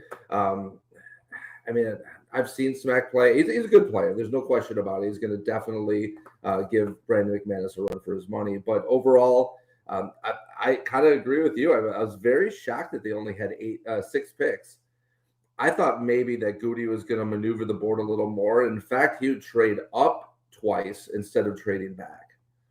Well, and that's where I kind of liked it, Rob, when you look back in totality, when the overwhelming sentiment from everybody covering or watching it is it's an underwhelming draft. There's not that many great players. It's more of a depth draft, and the good one will be next year. There was nobody on day 3 that to my knowledge, that was trading anything in 27 to move up into 26, right? A lot of times, especially even into the 7th round, you'll see guys trade a 6th next year to get into the 7th round and grab somebody, or a 7th next year to swap in here. Nobody was doing any of that. They were fully protecting that 2027 capital. And if you didn't think there were a ton of great players, don't just bring in a bunch of random bodies if you think that you can have more of an impact. I'm with you. Dennis Sutton's going to play, and he's probably going to play a decent amount because he feels like a perfect pairing or a perfect insertion after you lose Kingsley Enagbare last year to somebody who can play at worst 30% of the snaps there at edge rusher. He's definitely, I mean, that was kind of what I was envisioning, is kind of that role that Enagbare had, and maybe a little bit of an extension on that. The one thing that we don't know is we don't know Michael Parsons' health at this point. We know that he's recovering, but we don't know if he's going to be ready at the beginning of the regular season or not. I guess we're hopeful that happens, but you never really know. So I was actually surprised that they didn't take an edge in that 3rd round, but then I was very, very excited to see that they got the guy that I wanted them to take in round 3 in round 4. So that, at least in my opinion, was probably one of the best values of the draft, is getting a guy at 120 that a lot of people had ranked, top 60. I mean, I had him certainly as like a 2nd or 3rd round pick. So I was very happy to see that. Well, and they were talking about even going up and trading up for Dennis Sutton on Friday night, trading back into the 3rd round, and then all of a sudden he falls into their lap, Drew, at pick 20 That's of why the 4th round. it worked out. They had to be smiling with that. Rob Rieger joining us here, NFL Draft Rigs on the X, also working with Cheesehead TV on the Draft Guide and Pack a Day podcast. All right, so which of the picks, Jagger Burton or Domani Jackson, which guy has a higher ceiling for you? Which was the higher rated prospect for you? Domani Jackson's an interesting study, and I'll be very interested to see what happened with him. When he came out of high school, he was the number 2 recruit in the country. The only guy that was ahead of him was Travis Hunter in that draft class. He went to USC for 2 years, and they went to Alabama for 2 years. Got benched about midway through last year. So that was kind of like what went on. So, I mean, there was some background that needs to be done there, but he had a really solid junior year. He could be like almost like a fringe 1st, 2nd rounder going into his senior year, got benched halfway through and kind of fell down the draft. But he's certainly a talented player. He's a 5-star recruit coming out of high school. He has good size. So, I feel from just a strictly upside factor, Domani Jackson was a great pick at that point. Jagger Burton is what he is. He's a tough guy. He's going to mix it up. Probably if somebody hits a quarterback late, he'll be leading the charge to, take out the guy that did that. Thank so God. he's just kind of one of those enforcer type of guys. I feel we needed maybe a little toughness and a little, I guess, piss and vinegar would be something my dad might say in the offensive line. And he definitely brings that element. Well, he's also going to have a chance to compete, right? Because, I mean, like Aaron Banks left obviously a lot to be desired. Now has a good contract. He's going to get a leg up. And Sean Ryan getting a chance as well. But there's definitely going to be competition there. And to think that Anthony Belton, especially the slender version now of Anthony Belton, I wonder if that potentially changes up the mathematics on the inside. But that was clearly an issue from last year, not only when Booker takes Jordan Love's head off in the Chicago game, but the one that was even more glaring was the Hufanga hit in Denver, where he legit bounces Jordan Love's head off the ground like a basketball. Somebody needs to be able to go over and clear that up, and I'm glad that Burton is going to be that guy. You mentioned McClellan a little earlier, and he's a big physical guy that can slide up and down the defensive line, and also played against SEC competition. That was the easiest takeaway from this draft was there's a separation now between the Big Ten and the SEC. There are plenty of guys from the ACC taken, definitely Big 12 guys, but 60% of the players from those two schools. And if I'm going to grab somebody that I anticipate, Rob, is going to have to play snaps right away, I like it to be from the SEC on that defensive line. Well, yeah, he's a 2-year starter there. I mean, he started out kind of slow, but he came on strong at the end. He had 6 sacks from the nose tackle position, which is pretty rare at any level, especially in the SEC, to get 6 sacks. So he has a little wiggle. My only concern with that is I thought it was a little bit early. I had like a 4th or a 5th round grade on him. But I mean, who knows? I mean, he could outperform that for sure. I mean, it's not an exact science. But I was curious to kind of, maybe talk about or to get your guys' opinion about this whole analytics thing that's going on. The Jaguars have been taking a huge they've been taking it hard in the press and everything like that, because they go with the analytics approach and kind of like to hell with the consensus out there, and they don't care what anybody else thinks. They just use their computers to spit out the players. Mm-hmm. And there's been this big argument about what's worse, because the Jaguars, in my opinion, had a horrible draft. They drafted a tight end that has played 52 games, and he has 38 catches in those 52 games, and he's turning 25 in September. With their first pick, which would have been second round pick from Texas A&M. I mean, when you play 52 games and you have 38 catches over 6 years of college, that's not a second round pick to me. I don't care how good you are, Well, I think it's interesting because what is analytics, right? I think it's what analytics are they looking at? It's not as simple as just saying the word as a buzzword, because all analytics are is data, and all data is information. So every team is using quote unquote analytics, but what are they using for it? I mean, RAS score is an analytic. They're looking every to team project, uses that. though. They're looking to, predict. Yeah. And in this business of predicting humans' performance, it's hard to do. It's an inexact science. So there's always going to be a team saying, we got to find an edge over everybody else. Let's try and find this standard metric we can measure with, an objective measure. And that's theirs. Whether or not it will work remains to be seen. But it's definitely an interesting process. Yeah, it's a great point, Armen, that you bring that up, because I mean, you do. It's these predictive models, like, okay, well, if you did this in college at this college, you have these kind of athletic scores, you did this, that, and the other thing, then plug it into a program, it spits out, okay, well, we feel that this is going to be long-term the best player. I just don't know of a predictive model that would put a 25-year-old rookie with less than one catch per game. Like what would they be using that would put that player ahead of some other things? I don't know. I mean, he's a decent athlete. He wasn't a great athlete. He wasn't like the top maybe 20%.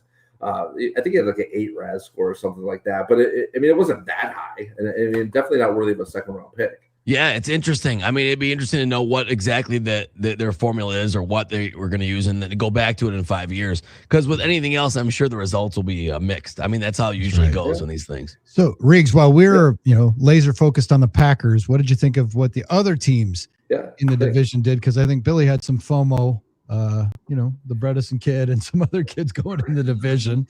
You, what did you think of the Vikings, Bears, and Lions draft efforts? Well, I mean, I thought the Chicago Bears actually had some curious selections. I mean, they picked a tight end pretty high in the draft, and I thought that they're pretty set at the tight end position. They didn't need to really do that. They also picked a wide receiver that I didn't even have ranked in my top 20 wide receivers, relatively high. So from that standpoint, I mean, I think Minnesota probably did the best out of ours, but I mean, it wasn't. I mean, I just wanted to give kind of a shout out to the Miami Dolphins. John Eric Sullivan is a guy that has been working for the Packers forever, and he finally had his opportunity. He made 13 picks. So you always have to think about, okay, so if he's Goody's right-hand man for all these years, Goody scales back and the Packers only have 6 picks. He goes to Miami. Next thing you know, he has 13. Like, maybe he had a lot of say in some of that stuff, or maybe there's some disagreements in that draft room, because I was very, very impressed with the Miami Dolphins. I was very, very impressed. The New York Giants, believe it or not, some of these teams that you don't really see up near the top, Cleveland and the Raiders or other teams.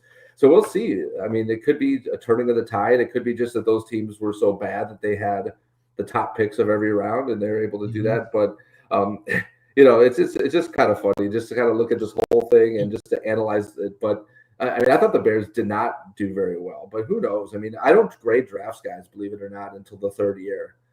I don't even consider it. I don't give a draft grade, especially now with the NIL and the COVID. COVID's the big thing, is because you think this guy's 26 years old entering the draft, and a guy like Cisse is only 20.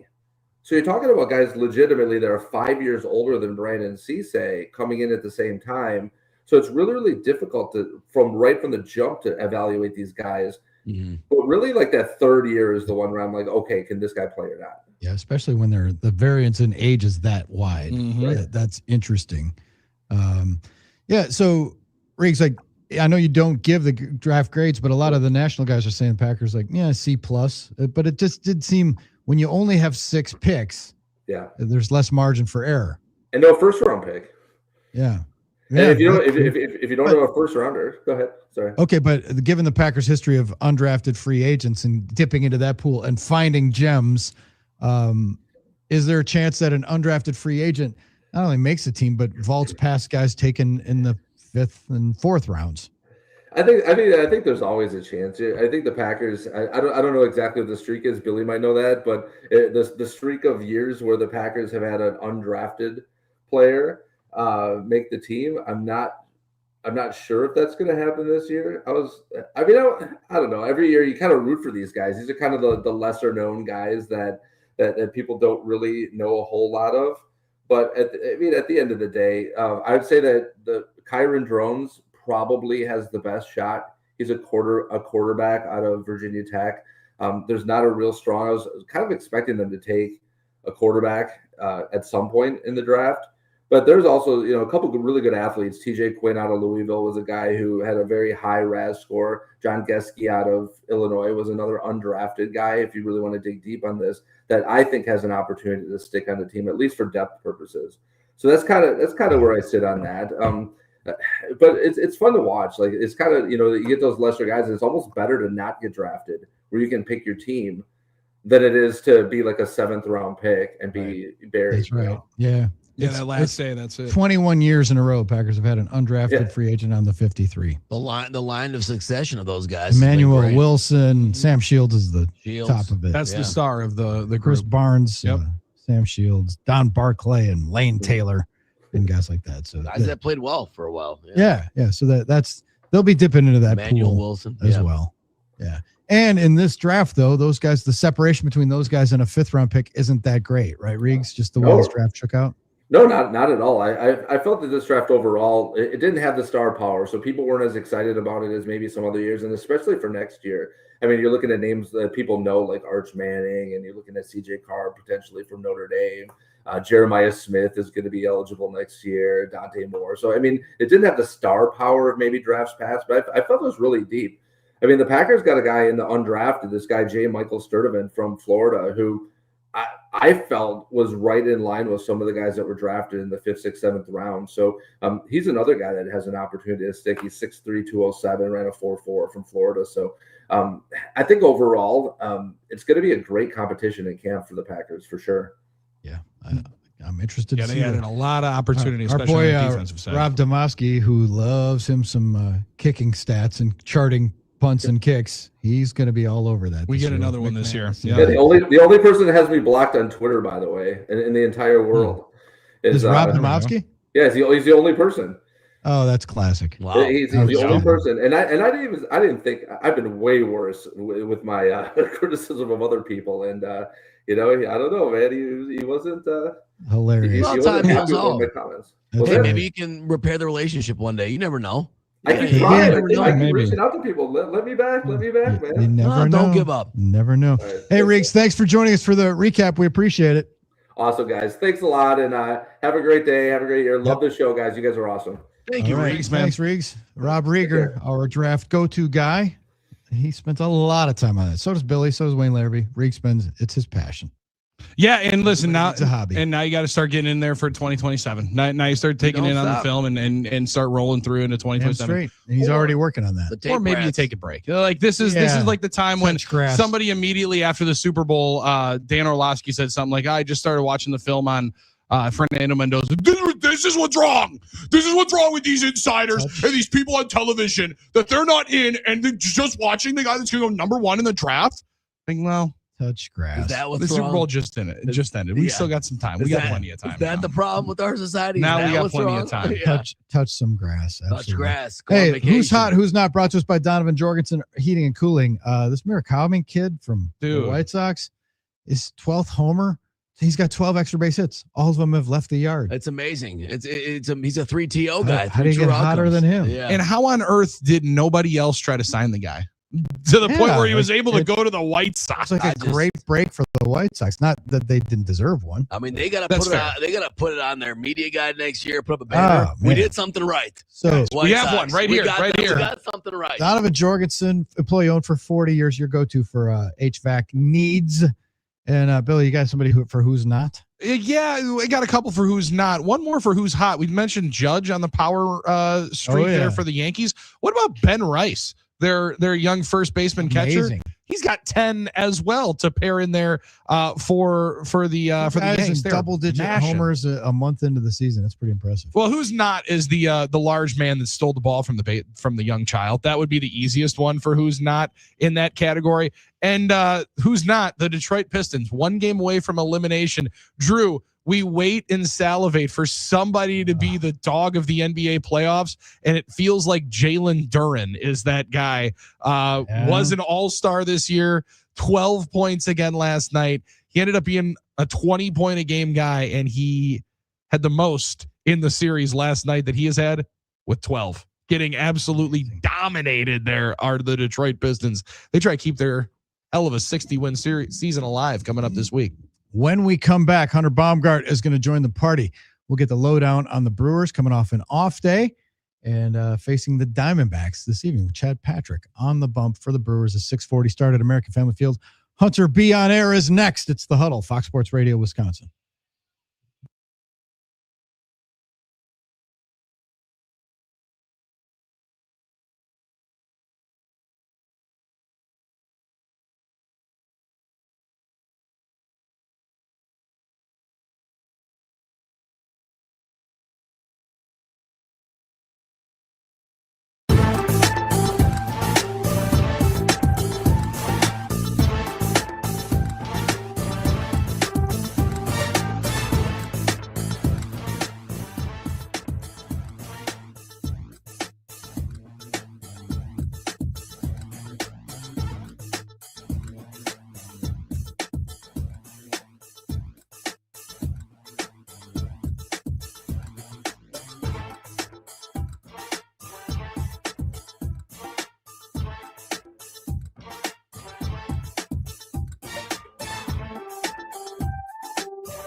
The Huddle continues. Tuesday edition. Drew, Billy, and Armen from headquarters. This portion of the program brought to us by GameDayMen'sHealth.com. I went there yesterday for a little blood work. You should check them out. GameDayMen'sHealth.com. Sign up for a free, no obligation consult.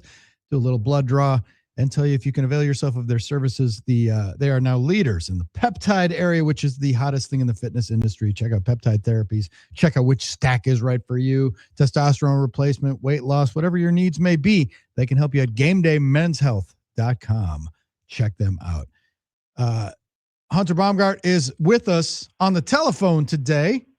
877-794-1973. He dialed it.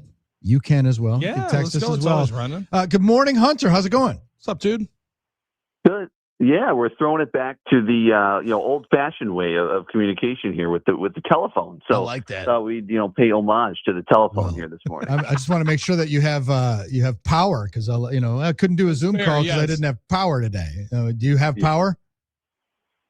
Have power, so that is not the issue. Thankfully, do have power, but I know a lot didn't last night and don't this morning. Drew, were you one of those? No, Billy was. Yeah, sadly, this guy was. Billy. Billy was. We'll figure it out, though. Well, listen, at one point, I'm going to actually generate this thing, but look, we'll figure it out. We need more power for this Brewers offense, though, Good Hunter, one. because frankly, the power outage for the Brewers offense is quite staggering right now. Not only the highest ground ball rate, I think, in all of baseball, but haven't hit a homer in over a week. Yeah, their ground ball rate coming into Sunday was 52%. So you think about that, more than half of the balls that are put in play are ground balls, and that's just not going to win you a lot of games on the offensive side. So you're relying heavily then on the pitching side of things to do what Kyle Harrison did on Sunday. But yeah, longest streak without a home run since 1999. It is, look, the Brewers are not going to be a team that's in the top 10 probably in home runs. We knew that coming into the season. However, in order to be a viable offense, I would think you'll need to be, at least top 20, top 15 would probably be preferable, right in the top half of the league. But right now, they're bottom 20. They're right around 25, I believe, looking at the entire Major League Baseball home run leaderboard. So yeah, it's not just that, right?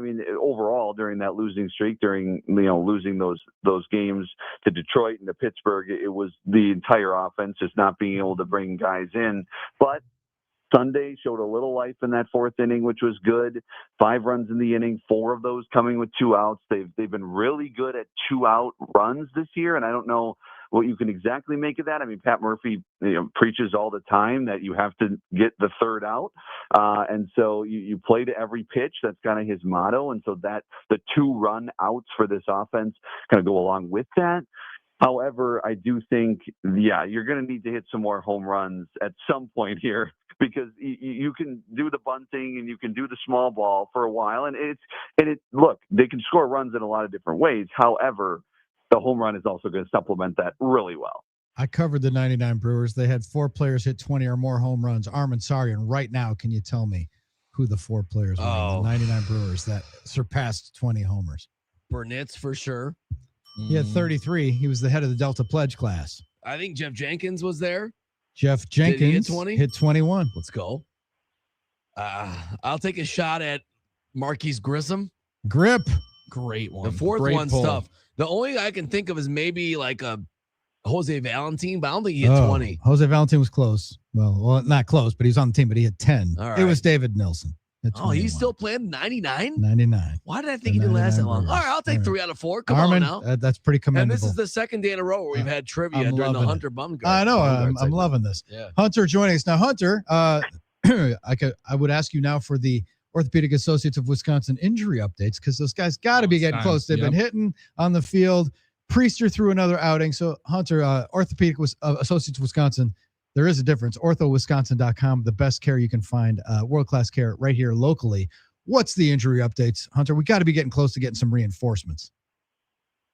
We do, especially in the rehab assignment part of things. I would think that we'll get news today whether or not Churio's ready for a rehab assignment, whether or not Vaughn's ready for a rehab assignment. At first, it kind of seemed Churio might be a little bit ahead of Vaughn, but when we talked to Matt Murphy, I think it was maybe Friday or over the weekend, he said that Vaughn could go out on a rehab assignment first, just depending on how both are feeling. So I'm sure we'll get a little more news on that today and hope that this is the week that we see one or both of them on a rehab assignment. And then, how many at-bats do you say? It's probably 15 to 20 maybe at-bats, which is, it depends on how many games you play. Maybe it's a week or so, week and a half.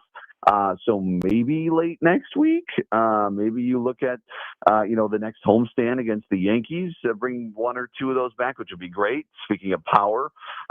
So I think that, again, that's kind of an all guesstimate. We'll see what Pat Murphy says. I'll have more on that on the baseball pregame show this evening at 5:30. But for right now, that's the report on them. And then Quinn Priester had a much better outing in his second rehab outing on Sunday. Pitched 45 pitches, pitched into the third. So it was better than the quick outing he had his first time. Now he reported feeling great after that first outing. He just got cut short because the results weren't there. But Pat Murphy said a couple things about Priester over the weekend. He said, one, that results really, it's not what they're not looking at the results right now. They're just looking at how does he feel, especially for the first couple of outings.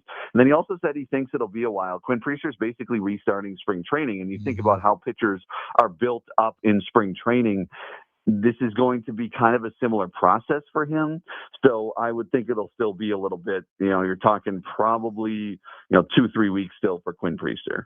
Hunter, as yesterday I was watching and availing myself a little bit at the Potawatomi Sportsbook of some Rays baseball against the Guardians, and not only watching some guy steal a baseball from a youngster, I got to hear the Rays broadcasters talking about the losses that they've gone through and the difficulties of their season outside of the National League Central. You're feeling around the crew. Obviously, the start hasn't been exactly what people thought, but the division has been so good. It's wreaked havoc against pretty much everybody that they've faced. The Rays have won every single series other than their series against teams from the National League Central. Is it just confidence and understanding that, man, for right now, the division is better than anybody else in baseball and maybe the NL West? Or is it realizing, after years and years of Murph telling us all these teams are trying to get better, this is the reaping of what you sow, and the NL Central has just become a much more competitive area? I think it has. I think the Pirates are improved. I don't know if they're going to have sustaining power for 162, but that is an improved lineup.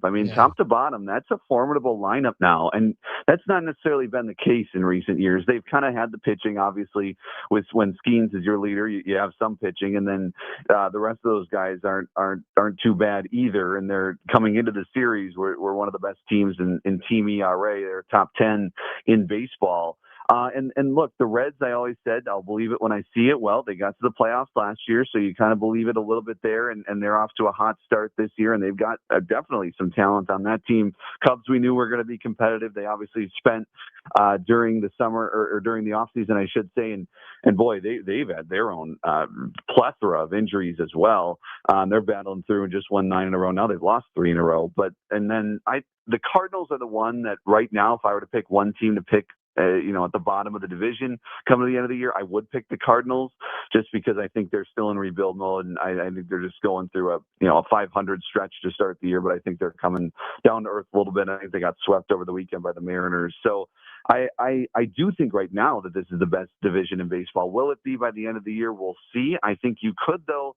Look, this team had 3 of the 6 teams in the National League playoffs last year came out of the NL Central. So it's not like this is unheard of for this division to be good. And especially with all these interleague games, it's not like just the Brewers are playing these interleague games early in the season. Everybody is. And that's made for kind of a lopsided National League. The National League has really dominated the American League, especially in the early first 2-3 weeks of the season. The National League was dominating the American League. And that's why you have some of the better records, the Braves, the Dodgers, the Padres, the Reds, the Cubs, with the better records so far overall in Major League Baseball. because of that. And then, of course, things, changed a little bit when you have the Phillies and Mets losing as much as they have. So I do think the NL Central is overall improved this year. Will they get 3 teams in the dance again? It's possible. But again, like you said, we'll have to keep an eye on that West. Obviously, we know the Dodgers and Padres are going to be good. What are the Giants doing? They're an interesting one because, boy, they obviously got the new manager. They invested a lot in that team. Yeah. But I don't know. That doesn't seem to be necessarily panning out so far. Well, that's a good point about the way the schedule's kind of been reconfigured and rebalanced. Is like a lot of the teams in the Central haven't played each other yet. So somebody has to lose. But you're right. With all the interleague play, if those wins can get unbalanced, it's not zero-sum necessarily. So that it is super early, but that might shape up for an interesting wild card situation as well in the National League. If there's a glut of wins in the National League as opposed to the American League. So something to watch.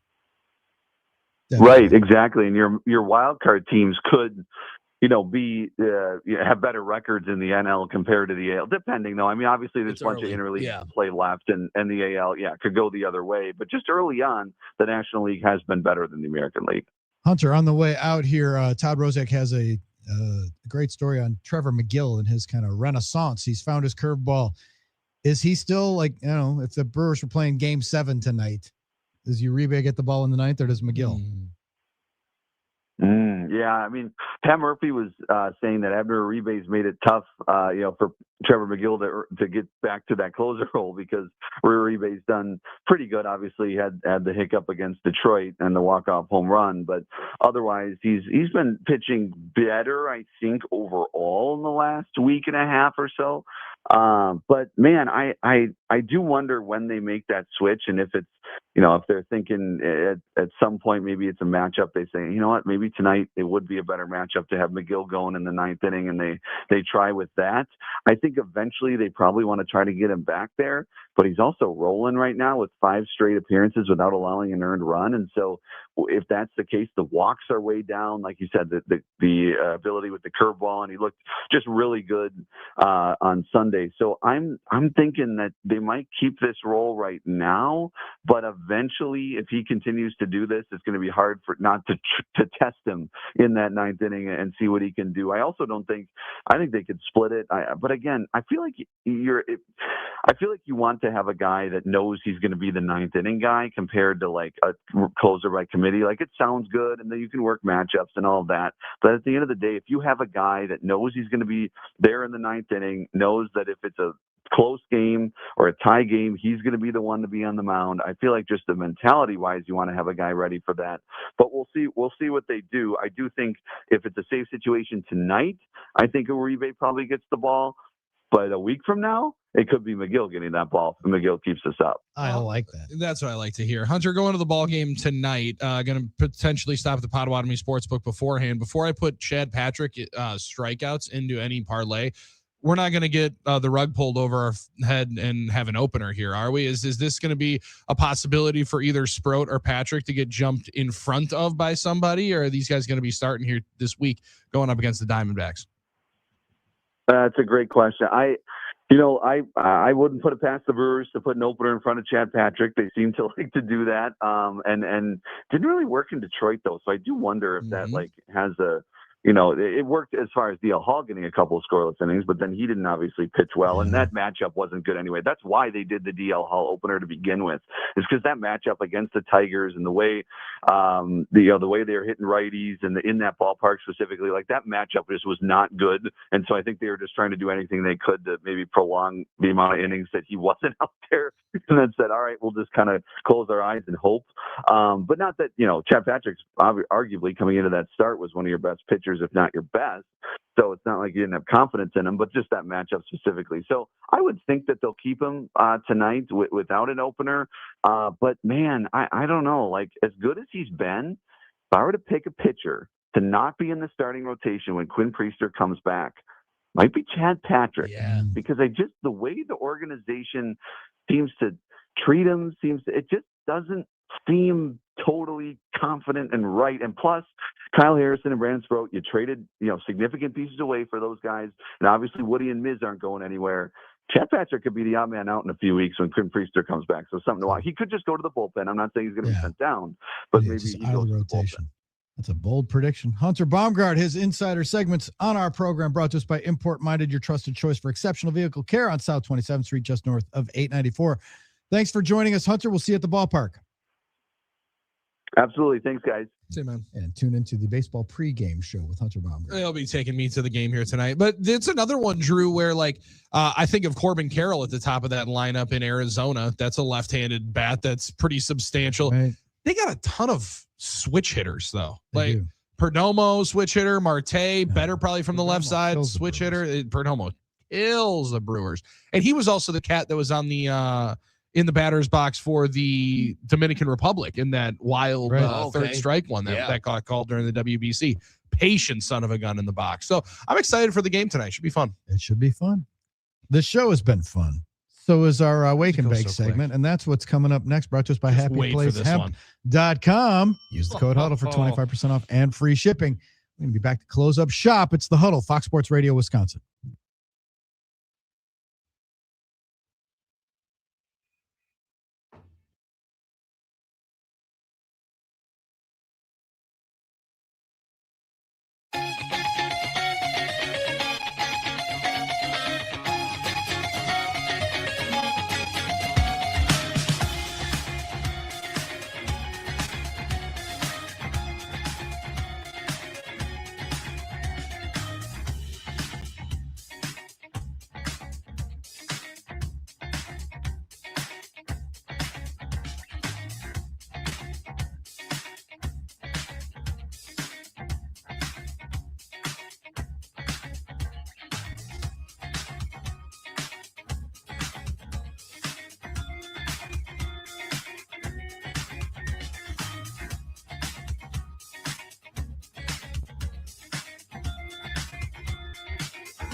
Huddled up on a Tuesday. Drew, Billy, and Armen bringing it to you.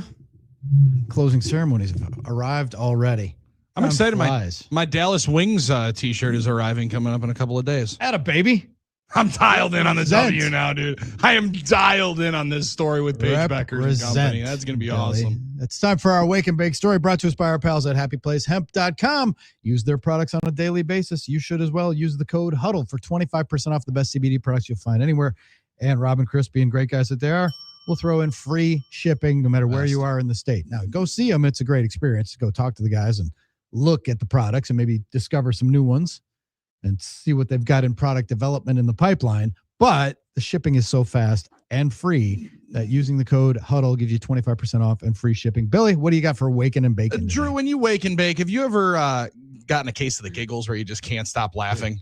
Oh, usually I get the giggles after you get the giggles because it makes me laugh. And it just hurts. Sure. Like all of a sudden your stomach hurts when you laugh so hard, right? It's the one you laugh, Billy. Yeah, for sure. Did not do the same for one Mark Toothaker.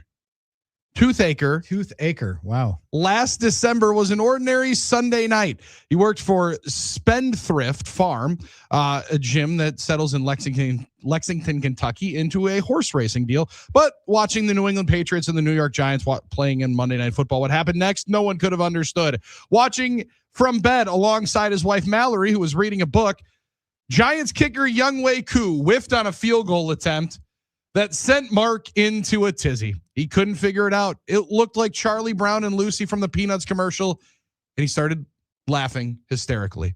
He said, I never felt anything like it in my life, but I felt like I got electrocuted as I was laughing. Mallory, who happens to be a nurse next to him, working alongside brain injury doctors, initially thought her husband was joking, but called 911 to get him to the hospital. After he fell from laughing, they found a CT scan revealed he had a tennis ball sized tumor on the left side of his brain. Wow. What? He was transferred to the University of Kentucky's medical hospital where the tumor was removed and surgically removed and turned out to be benign. A tennis ball? You know how big a tennis ball is? He was home by the end of the week with no lasting damage.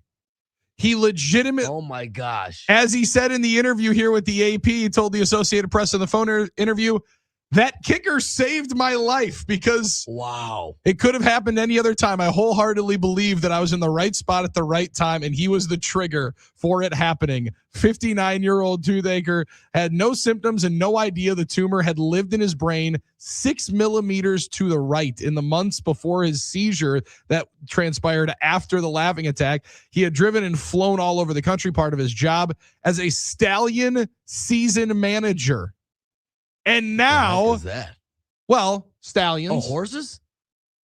He will be at this week's Kentucky Derby on Saturday at Churchill Downs. What? As Spendthrift Farm owned Further Ado is set to run in this year's Kentucky Derby. Boy, this story ain't get crazier. This story's got absolutely everything. He's got a horse in the Derby. This story does have everything. Oh my! Had a seizure from a laughing attack. What? Found out that he had a tennis ball sized tumor on his brain because Younghoe Koo kicked out of the ground and not the ball. I have a question. I'm not a doctor. How do you not realize you got a tennis ball? That's a big ball, a tennis ball sized tumor, and you don't realize it, and it's benign. It has no effect. I mean, they can just take it out. It's that big. He said, "I know it wasn't the best moment. It wasn't his best moment, but it was beyond crazy for she and I to be belly laughing at his expense, which I do feel terrible about now." Well, yeah, but it all worked out in the end. For me, it couldn't have been at a better. How many lives were saved by the butt fumble then? That's what I want. Yeah, he did nothing for us, Sanchez. Because if this one, come on. Sanchez, we ready? Yeah. To butt fumble? Sanchez realized he saved a bunch of lives and he tried to steal one this year. I'm glad he's good. And now I got a horse in the race, no pun intended. Now, you got a horse in the race. Further Ado is now going to be the most bet upon horse in the entire race. Sure, and now I got nightmare fuel every time I laugh. Because every time I laugh, I'm going to be wondering if I'm next with this tennis ball. But you just asked, how do you not know? You would know because you're Armen Sarian. You would understand. You're too in tune with your body to not realize. They're going to take the tennis ball sized tumor out of Armen's head, and then he won't be worried about produce going bad. Yeah, and exactly. Buy the half a bag of spinach instead of the full bag because I'm going to be throwing it away. This is like half the size of a tennis ball. You realize you can freeze your produce too, right? Armen, let's throw that stuff. Save that, sure, yeah. sure. I'm going to fill my freezer up with old spinach. With spinach. Well, if you want to save a couple of dollars, that's the easiest way to do so. That's a good point. What is Dave Ramsey doing with that extra spinach? That's probably true. He's probably saving that spinach. He probably goes to the store every day to make sure he doesn't waste any food.